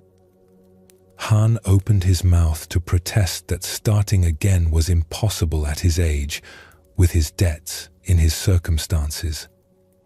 But as he began to speak, he realized that the old man's questions were revealing something important about the nature of his suffering. "The silk that was lost," the beggar said gently, "was it ever truly yours to begin with?" The question struck Han like a physical blow. He had never thought about ownership in these terms. "I paid for it. It was legally mine." "Yes, but did you create the silkworms that produced the threads? Did you grow the mulberry trees that fed them? Did you spin the silk or weave the fabric? Did you control the weather that destroyed it?" Han sat in stunned silence as he began to understand what the old man was pointing toward. "We spend our lives," the beggar continued, "claiming ownership of things that flow through our experience temporarily, like water flowing through our cupped hands. When the water flows onward, as water must, we suffer as if something that truly belonged to us has been stolen. But if we never really owned the water in the first place, then what exactly have we lost?" Over the following hours, the beggar helped Han examine his assumptions about success, failure, and the source of happiness. Through patient questioning, he guided Han to see that his suffering was not actually caused by losing the silk, but by his attachment to an identity that depended on external circumstances remaining stable. Before this loss, the old man asked, when your business was successful, were you truly happy? Or were you constantly worried about maintaining that success? Han realized with shock that even during his most prosperous times, he had been anxious about losing what he had gained. His success had not brought lasting contentment, but rather a constant fear of failure.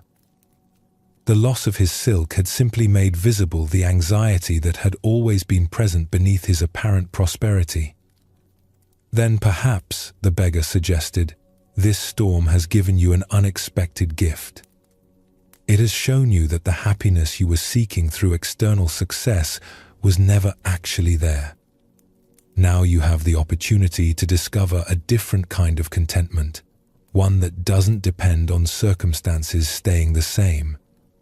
The conversation with the beggar marked the beginning of Han's complete transformation. Instead of clinging to his old identity as a successful silk merchant, he began to see himself simply as someone who understood silk and could help connect beautiful fabrics with people who appreciated them.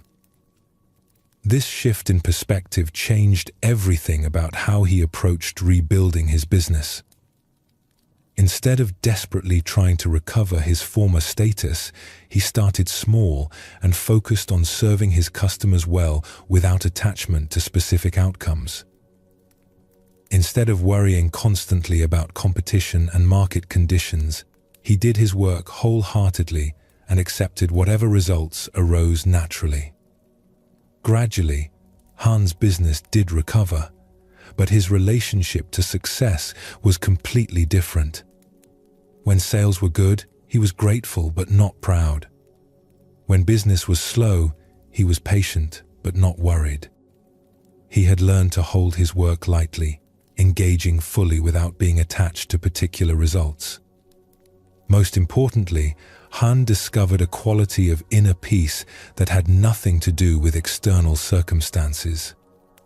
Whether his shop was full of the finest silks or nearly empty, whether customers praised him or criticized him, whether his profits were high or low, he maintained an underlying contentment that came from understanding the temporary nature of all conditions. This story points to one of Zen Buddhism's most fundamental insights about the nature of suffering and attachment. The Buddha taught that attachment is the root of all suffering, not because caring about things is wrong, but because clinging to outcomes we cannot control creates inevitable disappointment and anxiety. Han's suffering was not actually caused by the sandstorm that destroyed his silk. Natural disasters happen, business investments sometimes fail, and external circumstances change constantly regardless of our preferences.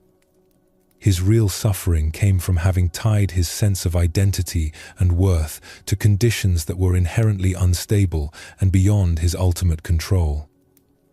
This is the trap of attachment that Buddhist teaching reveals. We invest our sense of security and happiness in things that are temporary by nature, then experience loss and anxiety when they inevitably change. It's like building a house on shifting sand and then being surprised when the foundation becomes unstable. Material possessions will come and go, circumstances will rise and fall, reputation will shift with the winds of fortune, but the peace that arises from understanding impermanence becomes the one treasure that no external storm can ever destroy. By the shores of a peaceful lake where morning mist rose like incense from the still water, there lived a fisherman named Tao who had practiced his craft for most of his adult life. Each day before dawn, he would push his small wooden boat into the calm water and spend the morning hours casting his nets in the quiet solitude that he had always treasured. For many years, Tao found deep satisfaction in his simple life. His catches were usually adequate to feed his family and sell a few fish in the village market. He knew every curve of the shoreline, every seasonal pattern of the fish, every subtle change in weather that might affect his success.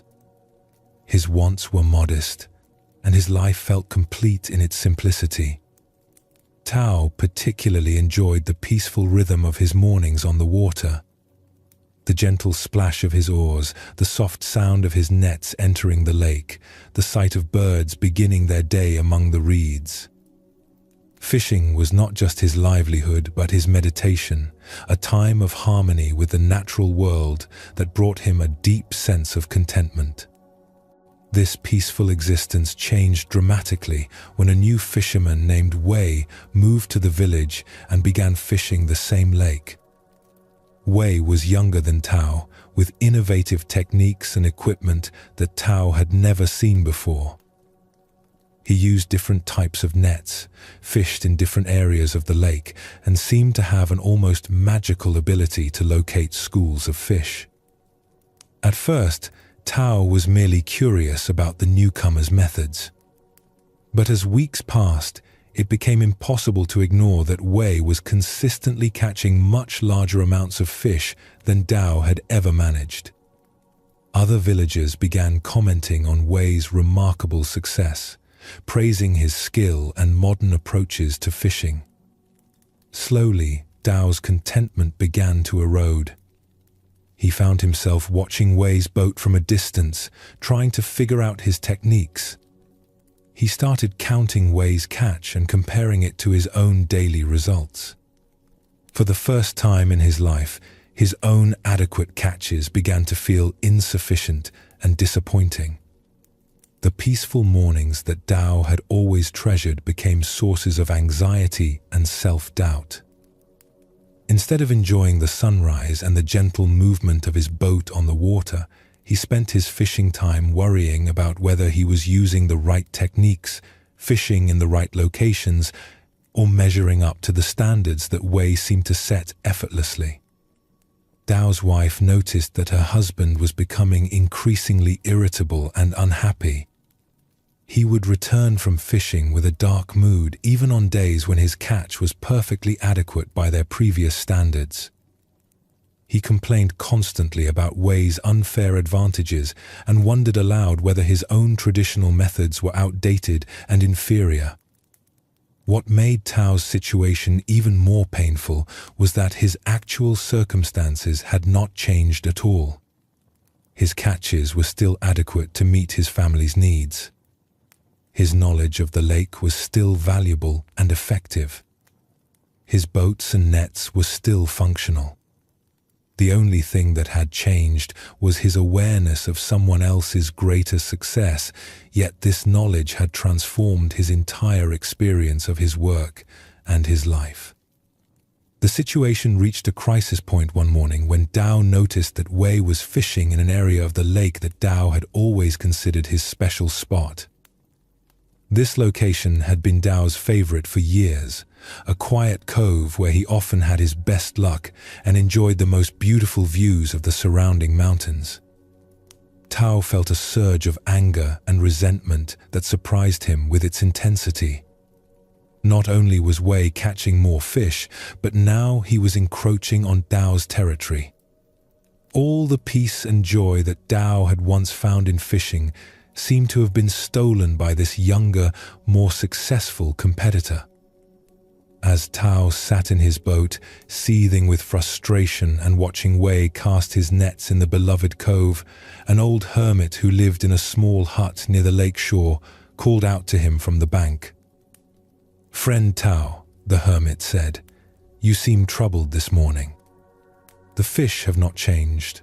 The lake has not changed. Your boat and nets have not changed. What is different?" Tao paddled over to the shore and climbed out of his boat, grateful for someone to talk to about his frustrations. "Old uncle, a new fisherman has come to our lake, and his catches put mine to shame." I feel like everything I thought I knew about fishing is worthless compared to his modern methods. The hermit, whose name was Lao, had lived by the lake for many decades and was known in the village for his quiet wisdom and peaceful demeanor. He invited Tao to sit with him on a smooth rock near the water's edge. "Tell me, brother Tao," Lao said gently, "before this new fisherman arrived, how did you feel about your life?" Tao thought back to those mornings just a few months earlier when he had pushed his boat into the lake with eager anticipation for the day ahead. "I was happy. I loved the peaceful mornings, the feeling of working with my hands, the satisfaction of providing for my family. Fishing felt like a form of prayer, a way of connecting with the natural rhythm of life." "And has the lake forgotten how to give you fish?" Lao asked. "No, my catches are about the same as they always were." "Has your family's need for fish increased?" "No, we still need the same amount of food as before." "Has your knowledge of this lake suddenly become useless?" Tao paused, realizing that his decades of experience were still valuable, still effective in their own way. "No, I still know things about this lake that no one else knows." Lao smiled gently and picked up a small stone from the shoreline. "Tell me, brother, is this stone beautiful?" Tao looked at the stone, which was smooth and grey with interesting patterns created by years of water erosion. "Yes, it has a quiet beauty." Lao reached down and picked up another stone, this one larger and more dramatically colored with streaks of red and gold. "And is this stone beautiful?"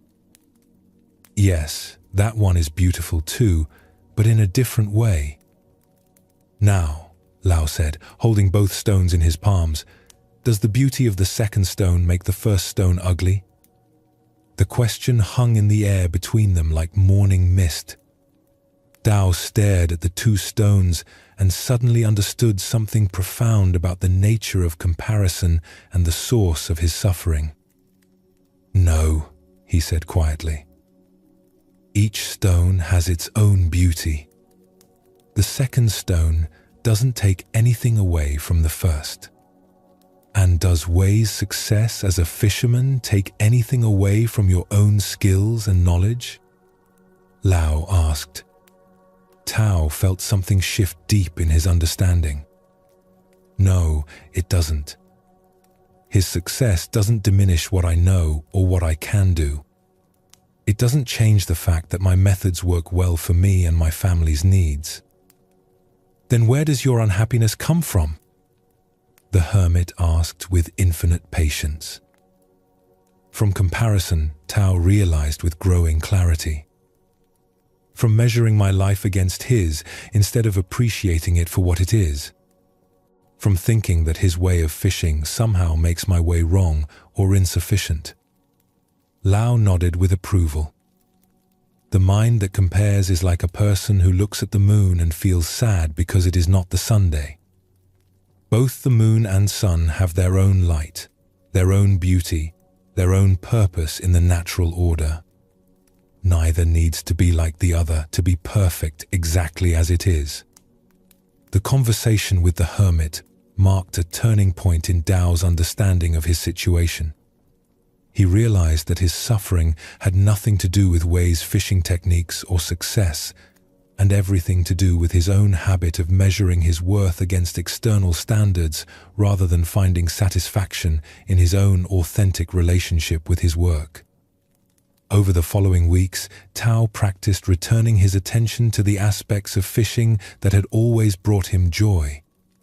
Instead of watching Wei's boat and counting his catches, Tao focused on the feeling of his own boat moving through the water, the satisfaction of his nets filling with fish, the beauty of sunrise over the familiar lake.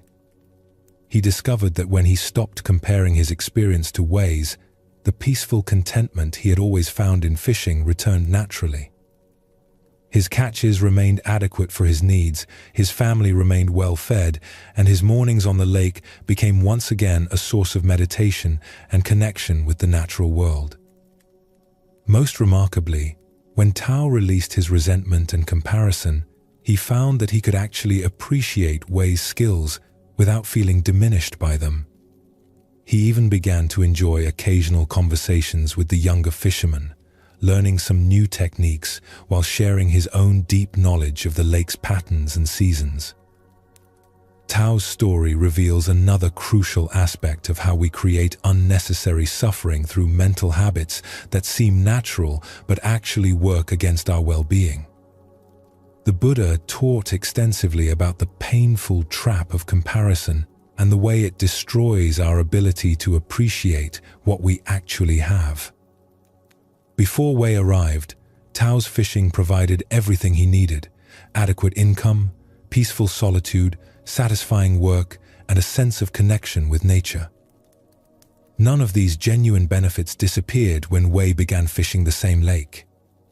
But Tao's awareness of someone else's greater success made his own perfectly adequate situation feel insufficient and disappointing.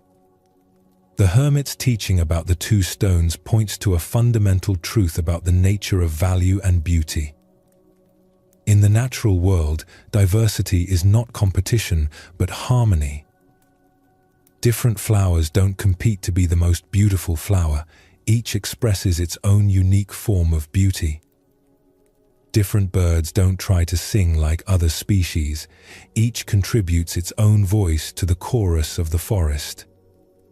The peace that Tao rediscovered came from returning his attention to his own authentic relationship with his work, rather than viewing it through the lens of comparison.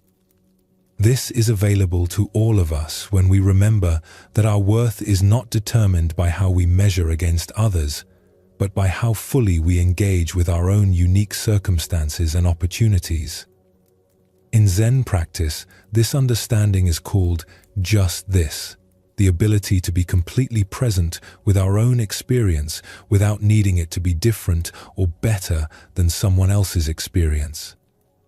In this presence, we discover that the peace we thought we would find through external achievement or competitive advantage is actually available right now through accepting and appreciating what is already here. The illusion of suffering dissolves when we see clearly that pain comes from external circumstances, but suffering comes from our resistance to those circumstances and our attachment to things being different than they are. When we stop feeding the mental habits that create unnecessary suffering, what remains is our natural capacity for contentment, wisdom, and peace that doesn't depend on anything external staying the same. In a quiet valley where cherry trees bloomed each spring like clouds of pink snow, there lived a carpenter named Kenji who had spent 40 years working with his hands to create beautiful and useful things from wood. His workshop was a simple building behind his modest home, filled with tools that he had collected and cared for throughout his long career. Kenji's tools were not the finest or most expensive available. Many had been passed down from his father and grandfather, their wooden handles worn smooth by decades of use. Some he had made himself when he couldn't afford to buy what he needed. Others had been gifts from grateful customers or fellow craftsmen. Each tool carried memories and had its own character, its own perfect purpose in his work.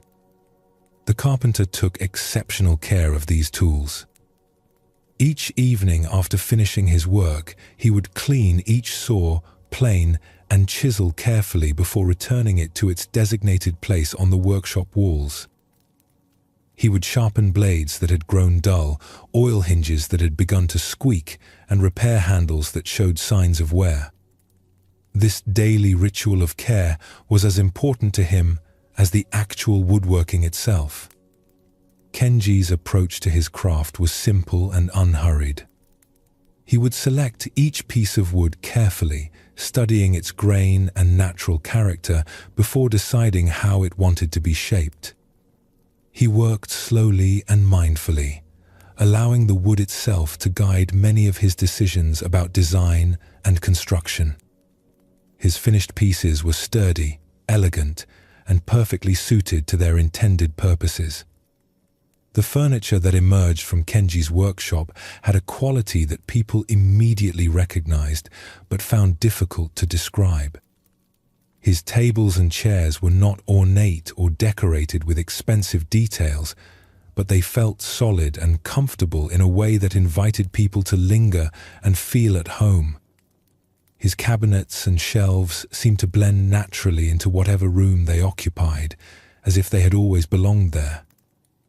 Word of Kenji's exceptional craftsmanship spread throughout the region, and people began traveling considerable distances to commission pieces from him.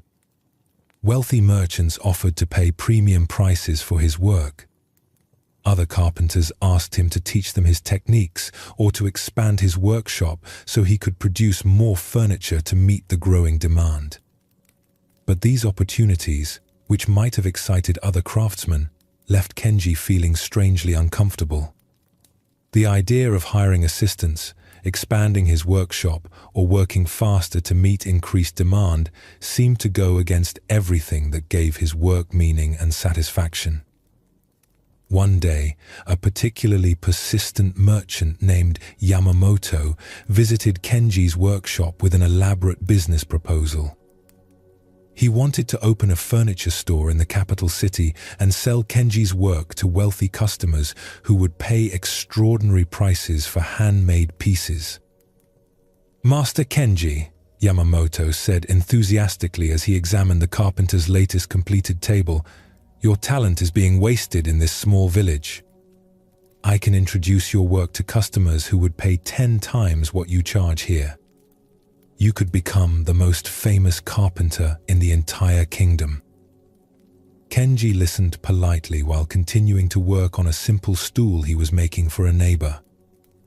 His hands moved steadily with the plane, creating perfect curls of wood that fell to the floor like golden ribbons. "And what would I do with this fame and wealth?" Kenji asked quietly, not looking up from his work. Yamamoto seemed puzzled by the question. "Why, you could buy the finest tools, the most expensive woods, a larger workshop. You could hire assistants to help with the simpler work while you focus on the most artistic pieces. You could live like the successful craftsman you deserve to be." Kenji set down his plane and picked up the stool, examining it carefully in the afternoon light streaming through his workshop window. The piece was simple and unadorned, made from local wood with joinery that would last for generations. It would serve its owner faithfully for decades, providing sturdy support and quiet beauty in equal measure. "Tell me, friend Yamamoto," Kenji said, "do you see anything lacking in this stool?"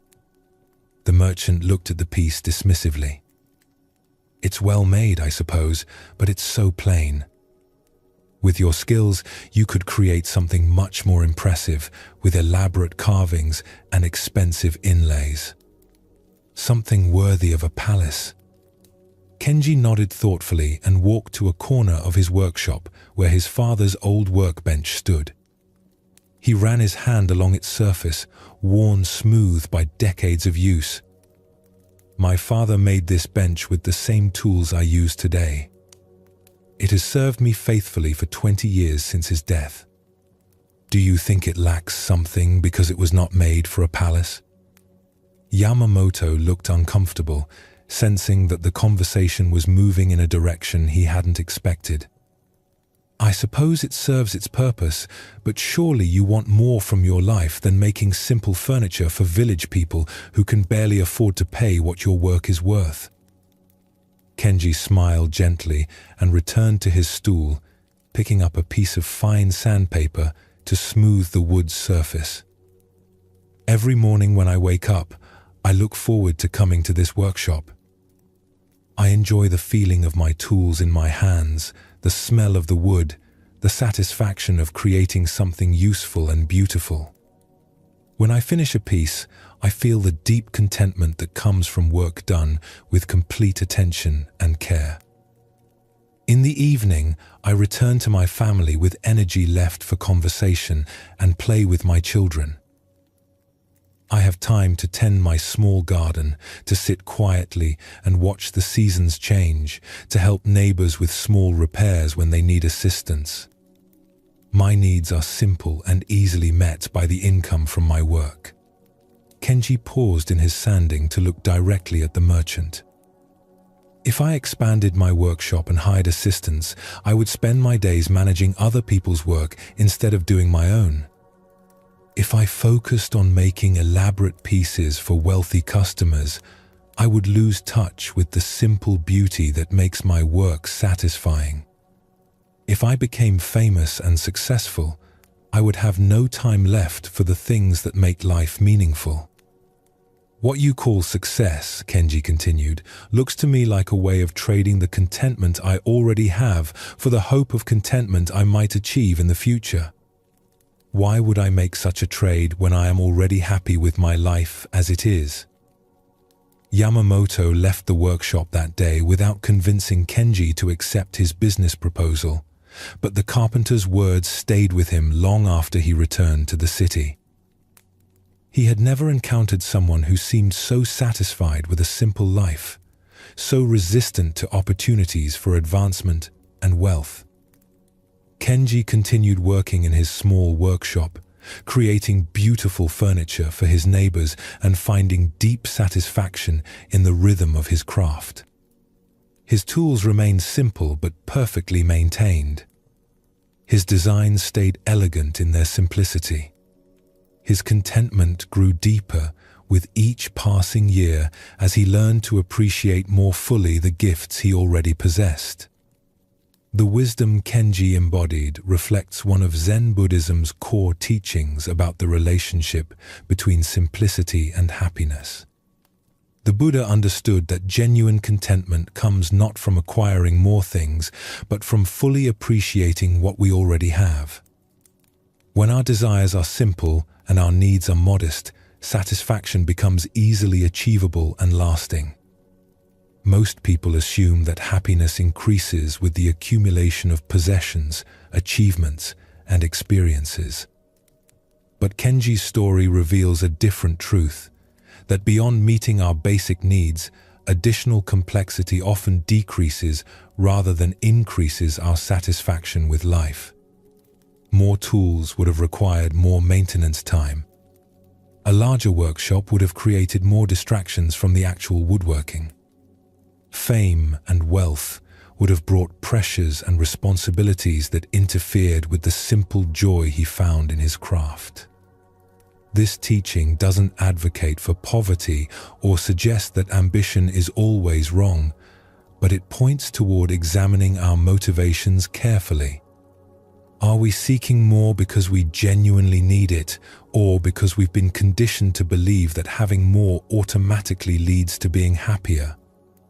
Kenji's contentment came from mastering his craft deeply rather than expanding it broadly, from quality of engagement rather than quantity of possessions. In the heart of the same valley where Kenji worked with his wood and tools, there lived a baker named Hana who rose before dawn each day to prepare fresh bread for her village. Her bakery was small and simple, with a large stone oven that her grandfather had built and wooden shelves that held the day's offerings of bread, rice cakes, and simple sweets. Hana had learned her craft from her grandmother, who had learned it from her own mother, passing down recipes and techniques that had been refined over generations.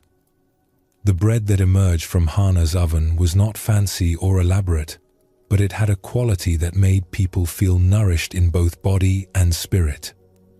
Customers often lingered in her shop, enjoying not just the warmth and aroma of fresh baking, but the sense of peace that seemed to surround Hana as she worked. For many years, Hana found deep satisfaction in her routine. She would rise while the stars were still bright, light her ovens, and begin the familiar process of mixing, kneading, and shaping dough. The rhythmic work of her hands, the The transformation of simple ingredients into nourishing food, and the gratitude of her customers created a life that felt complete and meaningful. But as trade routes expanded and brought new influences to the valley, Hana began to encounter ideas that disturbed her previous contentment. Traveling merchants would tell her about bakeries in distant cities that offered dozens of different types of bread and pastries. They described elaborate cakes decorated with sugar flowers, exotic spices from faraway lands, and baking techniques that could create foods she had never imagined. At first, Hana listened to these stories with simple curiosity. But gradually, they began to plant seeds of dissatisfaction in her mind. Her small selection of traditional breads started to seem limited and plain compared to the variety she heard about from other places. Her simple recipes felt ordinary next to the exotic creations described by the merchants. Hana began to wonder if she was missing out on something important by staying with her traditional ways. Perhaps her customers deserved more choices, more sophisticated offerings. Maybe she should be learning new techniques, expanding her repertoire, keeping up with developments in the wider world of baking. These thoughts led Hana to begin experimenting with new recipes and techniques. She tried to recreate some of the elaborate pastries the merchants had described, using ingredients that had to be ordered from distant suppliers at considerable expense. She stayed up late studying written recipes that were far more complex than the simple methods she had learned from her grandmother. The results of these experiments were mixed. Some new items were successful and popular with customers who appreciated the novelty. But many were failures that had to be thrown away, wasting precious ingredients and time. More troubling to Hana was that the joy she had always found in baking began to diminish as her work became more complicated and stressful. The turning point came during a particularly frustrating week when Hana had attempted to create an elaborate celebration cake for a wealthy family's special occasion. The recipe required techniques she had never mastered, ingredients she had never worked with, and decorative skills that took years to develop properly. After 3 failed attempts that consumed most of her expensive imported ingredients, Hana finally produced a cake that looked acceptable but lacked the satisfaction and pride she used to feel in her work. The process had been exhausting, wasteful, and filled with anxiety rather than the peaceful contentment she remembered from her simpler baking. That evening, as Hana sat in her bakery feeling discouraged and questioning her abilities, her elderly neighbor, Master Chen, stopped by, as he often did, to purchase bread for his morning meal. Chen was known throughout the village for his wisdom and gentle insight into human nature. "Hana," he said, noticing her troubled expression, "you seem distressed tonight. Is something troubling you?" Hana found herself pouring out her frustrations about the failed cake, her concerns about keeping up with modern baking trends, and her growing sense that her simple, traditional methods were somehow inadequate compared to what was available in larger, more sophisticated places. Master Chen listened with complete attention while examining the few remaining loaves of Hana's regular bread on the shelves. He broke off a small piece of one loaf and tasted it thoughtfully. "Tell me, dear Hana," he said after a moment, "has this bread changed since you began trying to make fancy cakes?" Hana considered the question. "No, I make it the same way I always have." "And does it still nourish people's bodies and bring them satisfaction?" "Yes, my customers still seem to enjoy it very much." "Then what has changed?" Chen asked gently. Hana looked around her familiar bakery, with its simple wooden shelves and well-worn stone oven. Everything was the same as it had always been, yet somehow her relationship to her work had become complicated and stressful. "I think I've started judging what I do by comparing it to things I've never seen, made by people I've never met, for purposes I don't really understand," she said slowly. Master Chen smiled with approval. "And how did that comparison affect your happiness with work that was satisfying you completely before you began making these comparisons?" "It made me feel like what I was doing wasn't enough," Hannah realized, even though nothing about my actual situation had changed. "Tell me," Chen continued, "when you make your grandmother's bread recipe, following methods that have been passed down through generations, creating food that nourishes your neighbors and brings you joy, are you doing something valuable?" "Yes, I think I am." "And would this value increase if you also made 50 other types of baked goods that required expensive ingredients, complex techniques, and caused you stress and exhaustion?" Hannah felt something click into place in her understanding. "No, it wouldn't. The value would be the same, but my peace and satisfaction would be less."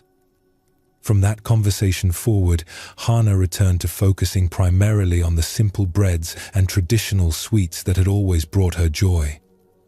She kept one or two of the new recipes that had worked well and that she genuinely enjoyed making, but she released the pressure to constantly expand and complicate her offerings. Most importantly, she rediscovered the deep contentment that came from mastering a few things completely, rather than attempting to do everything adequately. Her bread continued to nourish her community, her work continued to provide for her needs, and her days regained the peaceful rhythm that had made baking feel like a form of meditation. These stories illuminate Zen Buddhism's understanding that contentment comes from appreciating what we have, rather than constantly seeking what we lack. Both Kenji and Hana discovered that complexity and expansion often diminish rather than increase life satisfaction when they come from a sense of inadequacy rather than genuine need or calling. The Buddha taught that desire is natural and necessary for human life, but that we must distinguish between desires that serve our genuine well-being and those that arise from social conditioning or comparison with others. Kenji's desire to create beautiful, useful furniture served both his own fulfillment and his community's needs. Hana's traditional baking brought her joy and nourished her neighbors. These were desires aligned with their authentic nature and circumstances. But the pressure to expand, acquire more, and keep up with external standards often leads us away from what actually satisfies us toward what we think should satisfy us. This is the trap that Zen practice helps us recognize and avoid. Consider your own relationship with simplicity and complexity. Are there areas of your life where you've added complications that don't actually increase your satisfaction? Perhaps you've accumulated possessions that require more time to maintain than joy to own. Maybe you've taken on commitments that seem impressive but leave you feeling scattered and exhausted. Or you might have adopted standards for yourself based on what others are doing rather than what genuinely serves your own well-being. The path of simplicity that these teachings point toward is not about deprivation or rejecting all ambition, but about choosing consciously based on what actually nourishes your life rather than what you think you should want.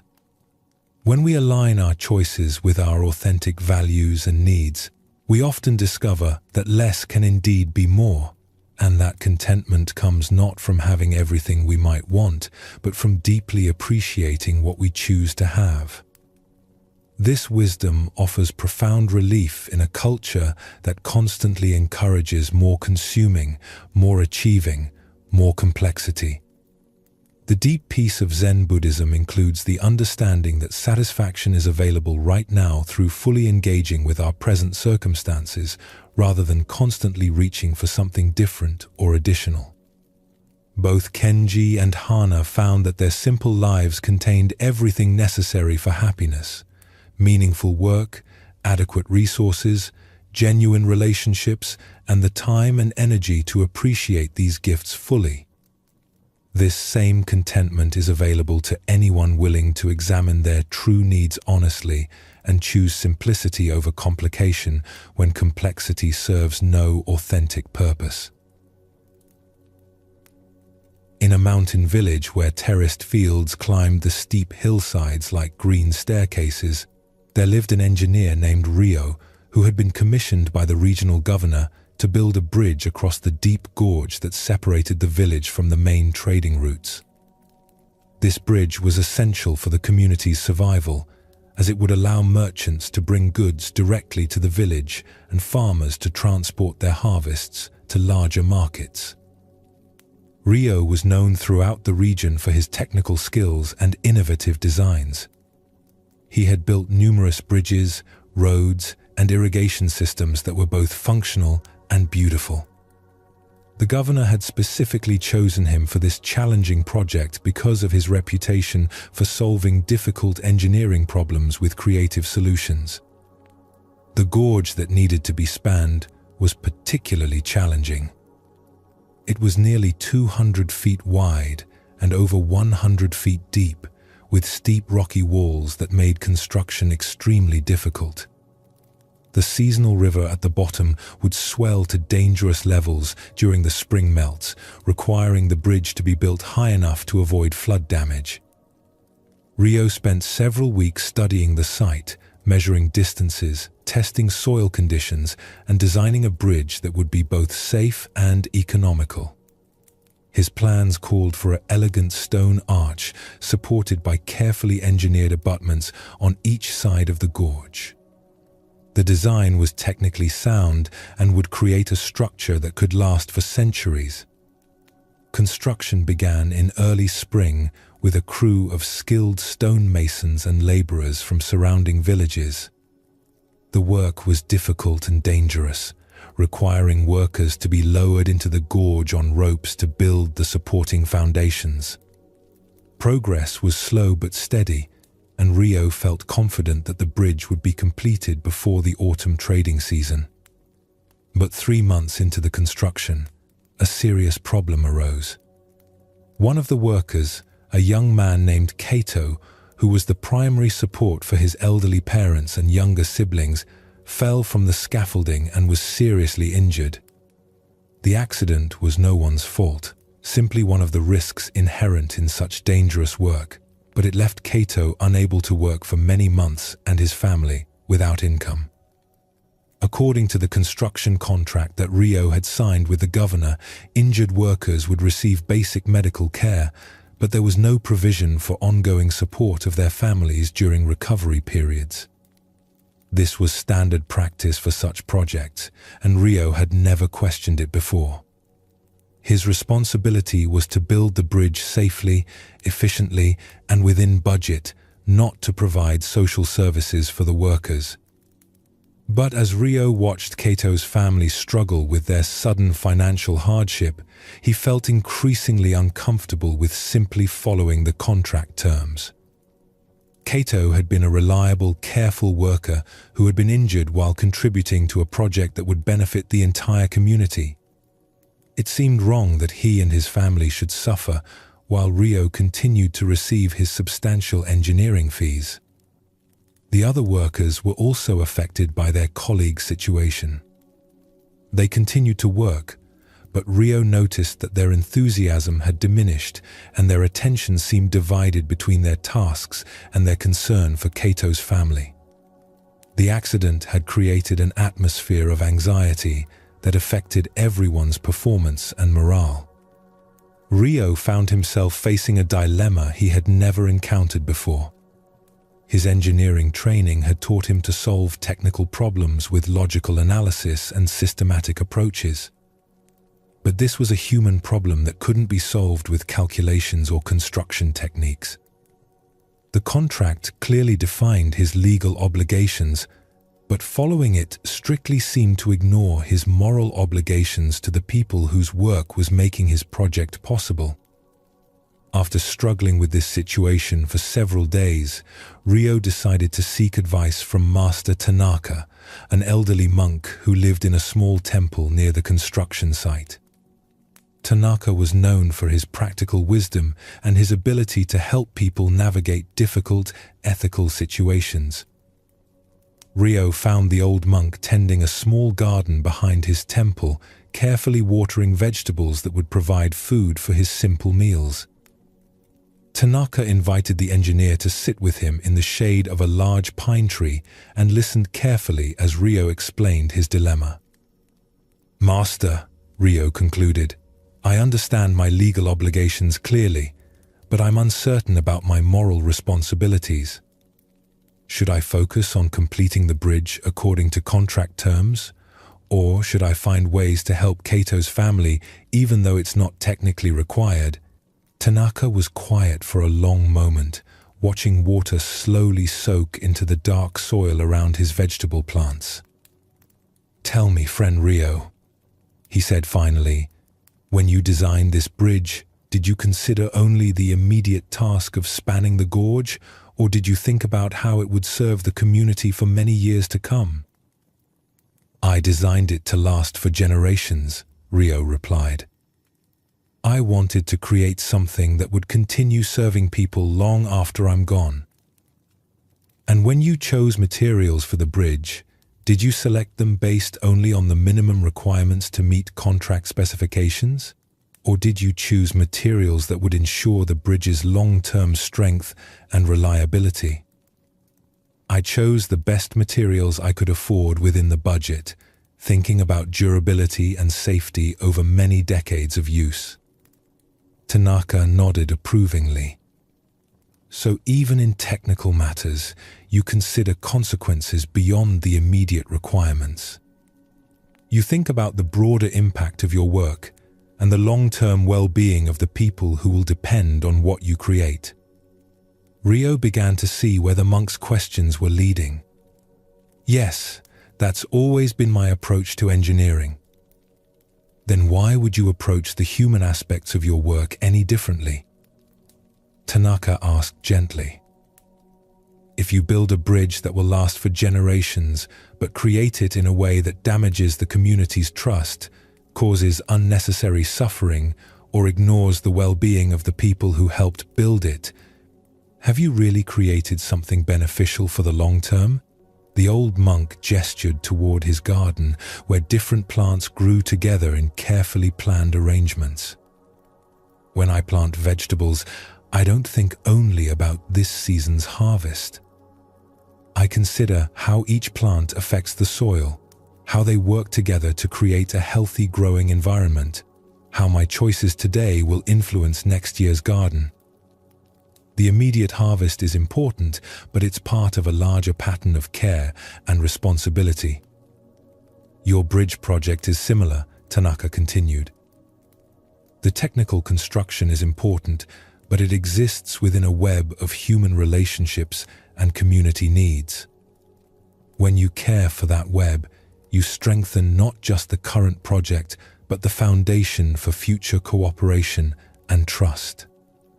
That evening, Ryo made a decision that went beyond his contractual obligations. He arranged for a portion of his engineering fees to be set aside to support Kato's family during his recovery period. He also worked with the other workers to create a fund that would provide assistance to anyone else who might be injured during the remaining construction. More importantly, Ryo began to approach the entire project differently. Instead of viewing himself simply as a technical expert hired to complete a specific task, he began to see himself as a member of the community working with others toward a shared goal. He started eating his meals with the workers rather than alone, listening to their concerns and ideas, and involving them more directly in problem-solving when construction challenges arose. This shift in approach had unexpected benefits. The workers, feeling more respected and cared for, began to take greater pride in their work. They started offering suggestions for improvements based on their hands-on experience with the construction process. Several innovations emerged from these conversations that made the bridge both stronger and more beautiful than Ryo's original design. The project was completed on schedule and within budget, despite the additional expenses Rio had chosen to take on. But more importantly, it was completed in a way that strengthened the community rather than simply providing them with infrastructure. The bridge became not just a means of crossing the gorge, but a symbol of cooperation and mutual care that influenced how the villagers approached future community projects. Years later, when Rio looked back on this project, he realized that Master Tanaka had taught him something essential about the difference between technical competence and true wisdom. Technical skills could solve immediate problems, but wisdom considered the broader implications of how problems were solved. Competence focused on meeting requirements, while wisdom asked what kind of world was being created through the process of meeting those requirements. This story points to Zen Buddhism's understanding that wisdom is not just about knowing what is right, but about acting skillfully in the complex situations where abstract principles meet practical realities. The Buddha taught that right action emerges naturally when we see clearly the interconnected nature of all our choices and their effects on the web of life around us. Rio's transformation shows how genuine wisdom considers not just immediate goals, but their broader impact on the community and relationships involved. His technical knowledge was valuable, but it became truly beneficial only when combined with compassionate understanding of how his choices affected others. Consider situations in your own life where you might be focusing narrowly on immediate objectives while missing the broader human context. True wisdom in action means looking beyond what we're required to do toward what serves the highest good of all involved. In the same mountain region where Ryo built his bridge, there lived a tea master named Sato who had devoted 20 years to perfecting the ancient art of the tea ceremony. Her small tea house was hidden among bamboo groves near a crystal stream, and students would travel from distant provinces to learn the precise movements, careful timing, and meditative awareness that characterized her teaching. Sato had studied under some of the most respected tea masters in the country, learning not just the external forms of the ceremony, but its deeper spiritual significance. Every aspect of the tea preparation, from the arrangement of utensils to the sequence of movements, was designed to cultivate presence, respect, and harmony between host and guests. The tea house itself reflected Sato's attention to detail and aesthetic sensitivity. The simple wooden structure was positioned to capture views of the surrounding forest while maintaining intimacy and quietude. Inside, tatami mats created clean geometric patterns on the floor, and a small alcove held seasonal flowers arranged with subtle artistry. Each tea utensil had been chosen for its beauty and appropriateness to the ceremony. For years, Sato had found deep satisfaction in this refined world of traditional beauty and spiritual practice. Her students were serious practitioners who appreciated the subtlety of her teaching and the peaceful atmosphere she had created. The tea ceremonies she led were occasions of genuine meditation and cultural refinement that enriched the lives of everyone who participated. But Sato's peaceful existence was disrupted when political turmoil in the capital city sent waves of refugees fleeing toward the mountain regions.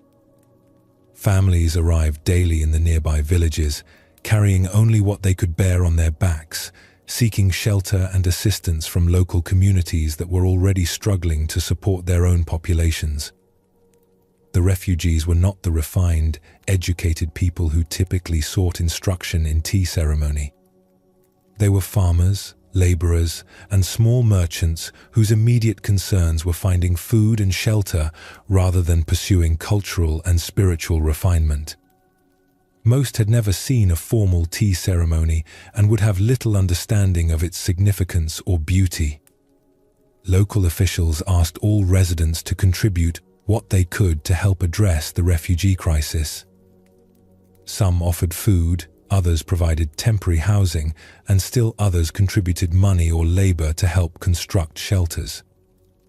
Sato initially made a financial contribution and assumed that her obligation to help had been fulfilled. But as weeks passed and the refugee situation grew more desperate, Sato began to feel that her financial contribution was inadequate given the severity of the crisis. She had skills, knowledge, and a beautiful space that might somehow serve people in need, but she couldn't see how the refined art of tea ceremony could address the practical problems of homeless, hungry families. One day, while walking through the refugee camp that had formed outside the main village, Sato overheard a conversation between two women who were trying to comfort their children after a particularly difficult day.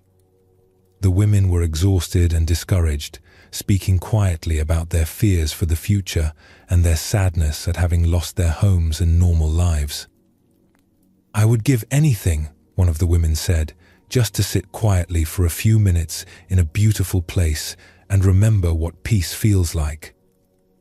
Everything has been so rushed and frightening for so long that I've almost forgotten that calm still exists in the world." These words struck Sato deeply. She realized that while the refugees' immediate needs were for food and shelter, they also carried emotional and spiritual wounds that deserved attention. The chaos and trauma of losing their homes and fleeing for safety had left them not just physically displaced, but spiritually scattered. That evening, Sato approached the village elder who was coordinating refugee assistance and made an unusual offer. She would open her tea house once a week to any refugees who wanted to experience a few hours of peace and beauty, regardless of their background or knowledge of tea ceremony traditions. The elder was puzzled by this proposal. "Honored Sato, these people need practical help, not cultural activities. They're concerned about their next meal, not about learning proper tea etiquette." But Sato had begun to understand something important about the nature of human needs. "Respectfully, Elder, I think these families need both practical assistance and opportunities to remember their own dignity and worth. When people have lost everything external, sometimes what they most need is to experience beauty and be treated with respect, even if only for a short time." The first week that Sato opened her tea house to refugees, only 3 women came, and they approached hesitantly, clearly feeling out of place in such refined surroundings. Sato welcomed them warmly and began to serve tea using the traditional forms she had practiced for decades. But as she watched her guests, Sato realized that strict adherence to traditional ceremony protocols was creating barriers rather than bridges. These women were tired, anxious about their children who were playing outside, and intimidated by the formal atmosphere that felt so different from their everyday experiences. In that moment, Sato made a decision that would have shocked her traditional teachers. She set aside the elaborate ceremonial procedures and simply focused on creating a warm, welcoming environment where her guests could rest and feel cared for. She served tea in a simple, genuine way, encouraging conversation rather than maintaining the meditative silence typically observed during formal ceremonies. The change was immediate and remarkable. The women began to relax, sharing stories about their lives before the displacement and their hopes for the future. They helped each other serve tea and arrange flowers, finding in these simple activities a sense of normalcy and connection that they had lost during their difficult journey. Word of these informal tea gatherings spread throughout the refugee community, and soon Sato's tea house was filled each week with families who came not to learn traditional culture, but to experience a few hours of dignity, beauty, and human connection. Children would play quietly in the garden while adults sat together sharing tea and conversation. Sato discovered that her years of training in tea ceremony had prepared her for this work in ways she had never expected.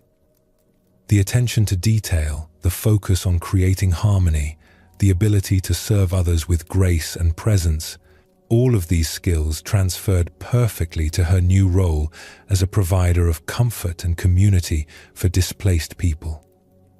More importantly, she learned that the spirit of tea ceremony, its emphasis on respect, mindfulness, and creating sacred space for human connection, was more important than its external forms. By adapting the forms to serve people's actual needs, rather than insisting that people adapt themselves to traditional forms, she discovered a deeper expression of the tea ceremony's true purpose. The refugees who participated in these gatherings often spoke about how much the weekly tea sessions meant to them. It wasn't just the rest and refreshment, though those were valuable. It was the experience of being treated as honored guests rather than charity cases, of sitting in beauty rather than surrounded by the makeshift accommodations of the refugee camp, of remembering their own capacity for appreciation and connection despite their difficult circumstances. Sato's approach to serving the refugees illustrates a crucial aspect of wisdom in action that Zen Buddhism emphasizes: the ability to adapt means while preserving essence. True wisdom doesn't cling rigidly to established forms, but finds creative ways to serve the deeper purposes those forms were designed to accomplish. The Buddha taught that compassion must be skillful to be genuinely helpful. Good intentions alone are not enough. Wisdom is needed to find approaches that actually address people's real needs rather than our assumptions about what they need. Sato's willingness to modify traditional tea ceremony protocols allowed her to serve the refugees' deeper need for dignity and peace. This kind of flexible wisdom appears throughout daily life when we learn to focus on underlying purposes rather than surface methods. A parent might need to adapt their communication style to reach a troubled teenager while maintaining their core commitment to the child's well-being. A teacher might modify lesson plans to serve students' learning needs while preserving essential educational goals. The key insight is that forms serve life, not the other way around. When we understand the spirit behind our traditions, practices, and commitments, we can find creative ways to honor that spirit even when external circumstances require different approaches. This flexibility, guided by wisdom and compassion, allows our actions to remain truly beneficial regardless of changing conditions. Both Ryo and Sato discovered that genuine wisdom in action requires looking beyond narrow definitions of roles and responsibilities towards serving the larger good. Their technical skills and traditional training became most valuable when applied with understanding of the broader human context in which they worked. This is the essence of how Zen Buddhism approaches the translation of understanding into action.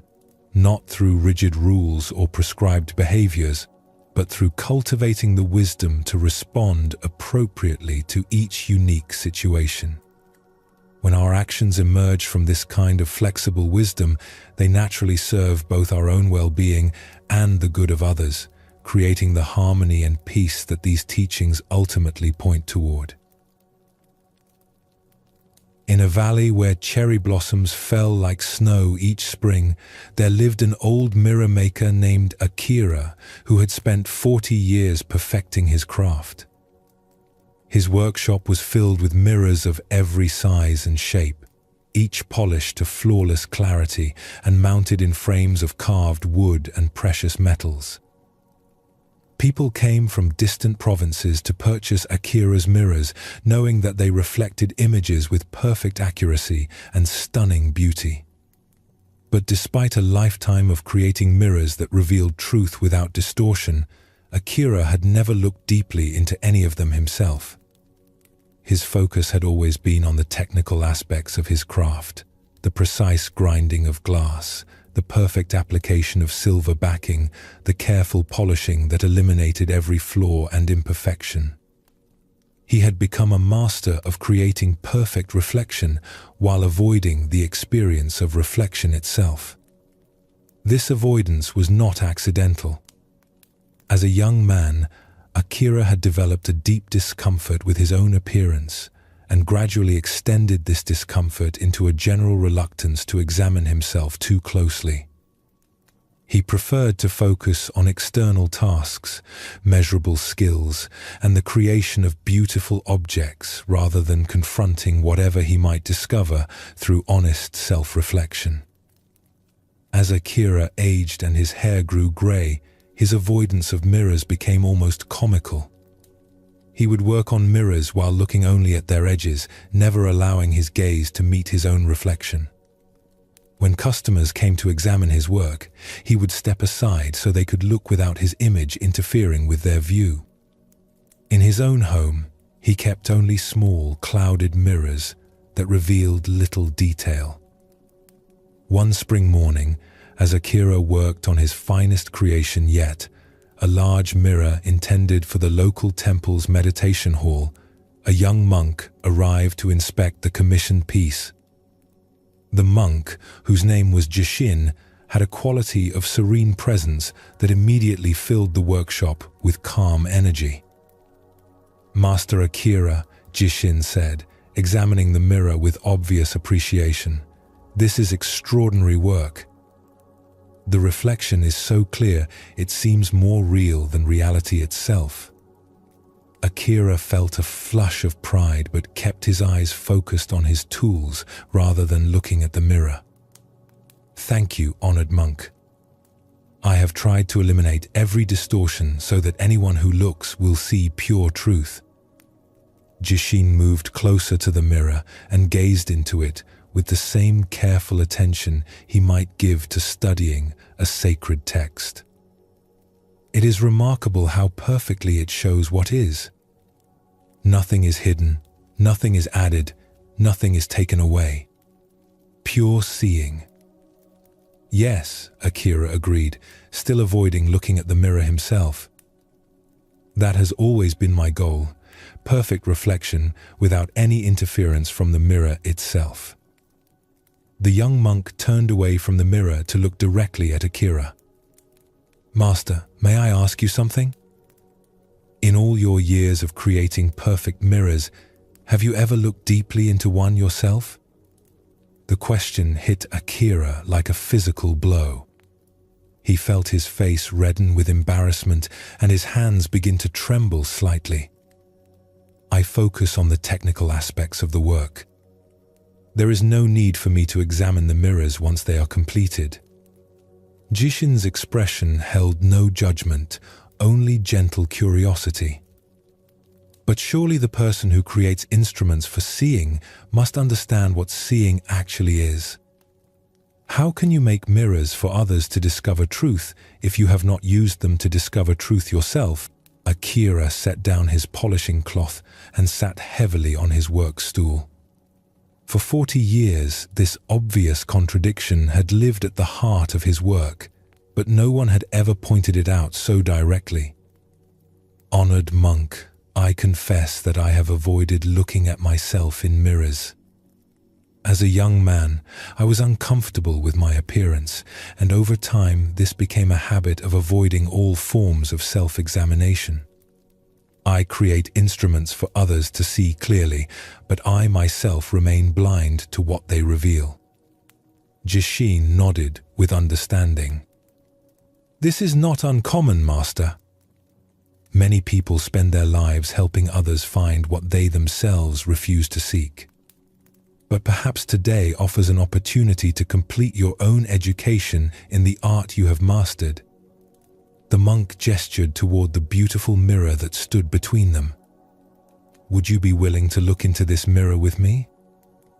Not to judge your appearance or find fault with what you see, but simply to experience the pure reflection that you have worked so many years to perfect?" Akira felt fear rise in his chest, the same fear that had kept him from looking at himself honestly for decades. But something in the monk's gentle presence made it seem possible to face what he had been avoiding for so long. Slowly, reluctantly, Akira turned toward the mirror he had created. At first, he saw only what he expected, an old man with weathered hands and grey hair, nothing particularly beautiful or impressive. But as he continued to look, guided by Jishin's quiet presence, something began to shift in his perception. Instead of focusing on the details of his physical appearance that had always made him uncomfortable, Akira began to notice the awareness that was looking. Who was this consciousness that observed the reflection? What was the nature of the awareness that could see both the mirror and what appeared in it? "What do you see, Master?" Jishin asked softly. "I see someone looking," Akira said hesitantly. "But who is looking?" "The face in the mirror is what is seen, but what is doing the seeing?" "Look more carefully," the monk encouraged. "The mirror reflects the image, but what is aware of both the mirror and the reflection?" As Akira continued to gaze, something extraordinary happened. The boundaries between seer and seen, between the mirror and what it reflected, between Akira and his image, began to dissolve. He realized that the awareness looking into the mirror was the same awareness that appeared to be reflected in it. "The mirror shows my face," Akira whispered, "but I am not the face. I am what sees the face. I am the awareness in which both the mirror and the reflection appear." Jishin smiled with deep satisfaction. "Now you understand what your mirrors have been teaching all along. They show that forms appear and disappear, but the awareness that perceives all forms remains unchanged. The mirror itself is never stained by what it reflects, just as consciousness is never limited by what appears within it." In that moment of recognition, 40 years of self-avoidance dissolved like morning mist. Akira saw that what he had been afraid to look at, his true nature, was not the changing form that appeared in mirrors, but the unchanging awareness that was capable of seeing all forms. From that day forward, Akira's relationship with his work was completely transformed. He continued to create beautiful mirrors, but now he understood them as tools for self-discovery rather than mere objects for vanity. Each mirror he polished became an opportunity to remember the truth that had been revealed in his workshop that spring morning. When customers came to purchase mirrors, Akira would often share with them the deeper purpose these instruments could serve. "This mirror will show you many things," he would say, "but its greatest gift is to help you recognize the awareness that sees all things." These stories bring us to the heart of Zen Buddhism's ultimate teaching, that what we seek through all our spiritual practices and life experiences is not something foreign to our nature, but the recognition of what we have always been. The mapmaker's perfect path and the mirror maker's clear reflection both point to the same truth, that consciousness itself is the destination of all seeking and the source of all peace. The Buddha spent years in spiritual practice, trying various methods and following different teachers, before recognizing that enlightenment was not a state to be achieved, but his own true nature to be acknowledged. This recognition doesn't come through accumulating more experiences or finding better techniques, but through the simple willingness to stop seeking long enough to notice what has been present all along.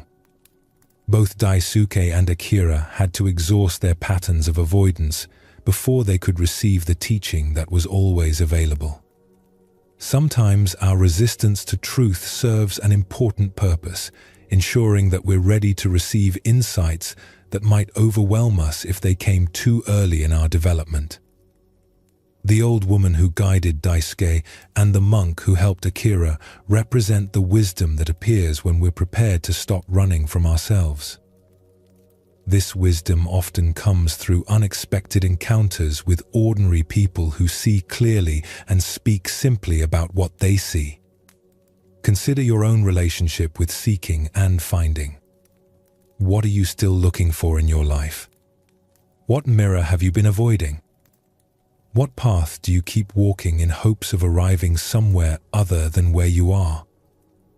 The deepest teaching of Zen Buddhism is that the peace we seek, the love we crave, the understanding we pursue, and the freedom we desire are not prizes to be won through effort, but aspects of our essential nature that become visible when we stop obscuring them with seeking. This doesn't mean that practice, effort, and learning are worthless. Like Daisuke's years of map-making and Akira's decades of mirror polishing, our various activities and pursuits can be perfect preparation for the moment of recognition when effort can finally rest. As we reach the end of these 25 tales, notice that you have not traveled anywhere to hear them. The awareness that received the first story about the scholar and the ferryman is the same awareness present now. The peace available in this moment is the same peace that was available before you began listening. The path home leads to where you have never left. These ancient teachings from Zen Buddhism all point toward this simple recognition that what you seek is what is seeking. The happiness you hope to find through changing your circumstances is the consciousness that is aware of all circumstances. The love you look for from others is the awareness that is capable of recognizing love. The peace you believe will come when your problems are solved is the stillness that observes all problems without being disturbed by them. You are already home. You have always been home. The path you thought you needed to walk was walked by the destination itself. The mirror you needed to look into was always reflecting your true face. The perfect map was always the awareness that is capable of recognizing where it is. Rest now in this recognition. Let the seeking that has carried you through life settle into simple being. Allow the questions that have driven you to find their answer in the consciousness that asks all questions. Feel the relief of no longer needing to become someone else, go somewhere else, or achieve something else to be complete. The Buddha's final teaching was not a technique or a philosophy, but a gentle reminder: all things pass away. Work out your salvation with diligence. But the salvation he pointed toward is not a future achievement, but the present recognition of what passes through time without being touched by it, your own awareness, peaceful and free, exactly as it is right now. Sleep well, knowing that what you are seeking is what you are. Dream peacefully, remembering that the consciousness that dreams is the same consciousness that seeks. Wake tomorrow with the understanding that every day is a new opportunity to recognize what has never been absent, what has never needed to be found, what has always been perfectly present as your own true nature. The path is complete when you realize there was never anywhere to go. The journey ends where it began, in the timeless awareness that has been reading these words, listening to these teachings, and recognizing itself in every story of awakening ever told. This is the ultimate teaching of Zen Buddhism, that enlightenment is not a distant goal, but your present reality, obscured only by the belief that it could be somewhere else. Every master who ever awakened discovered the same truth, not that they had become something new, but that they had stopped pretending to be something other than what they always were. The Buddha's great insight under the Bodhi tree was not an acquisition, but a recognition, not an achievement, but a homecoming to his original nature. In the tradition of these teachings, each story you have heard tonight carries the same invitation: to stop seeking and start seeing, to cease becoming and rest in being. The scholar learned that peace was not in his books, but in the awareness reading them. The weaver discovered that her true nature was not the identity she protected, but the consciousness in which all identities arise. Each tale has been a mirror reflecting back your own deepest truth, dressed in the clothes of ancient wisdom, but speaking directly to the timeless awareness you are. The great gift of Zen Buddhism is its radical simplicity. It asks nothing of you except that you stop asking. It requires no special knowledge, no particular beliefs, no complex practices, only the willingness to recognize what is already perfectly present. Like the moon's reflection appearing effortlessly in still water, your true nature reveals itself naturally when the mind's restless seeking comes to rest. Sleep well, and thank you for joining us here at Sleepy Monk.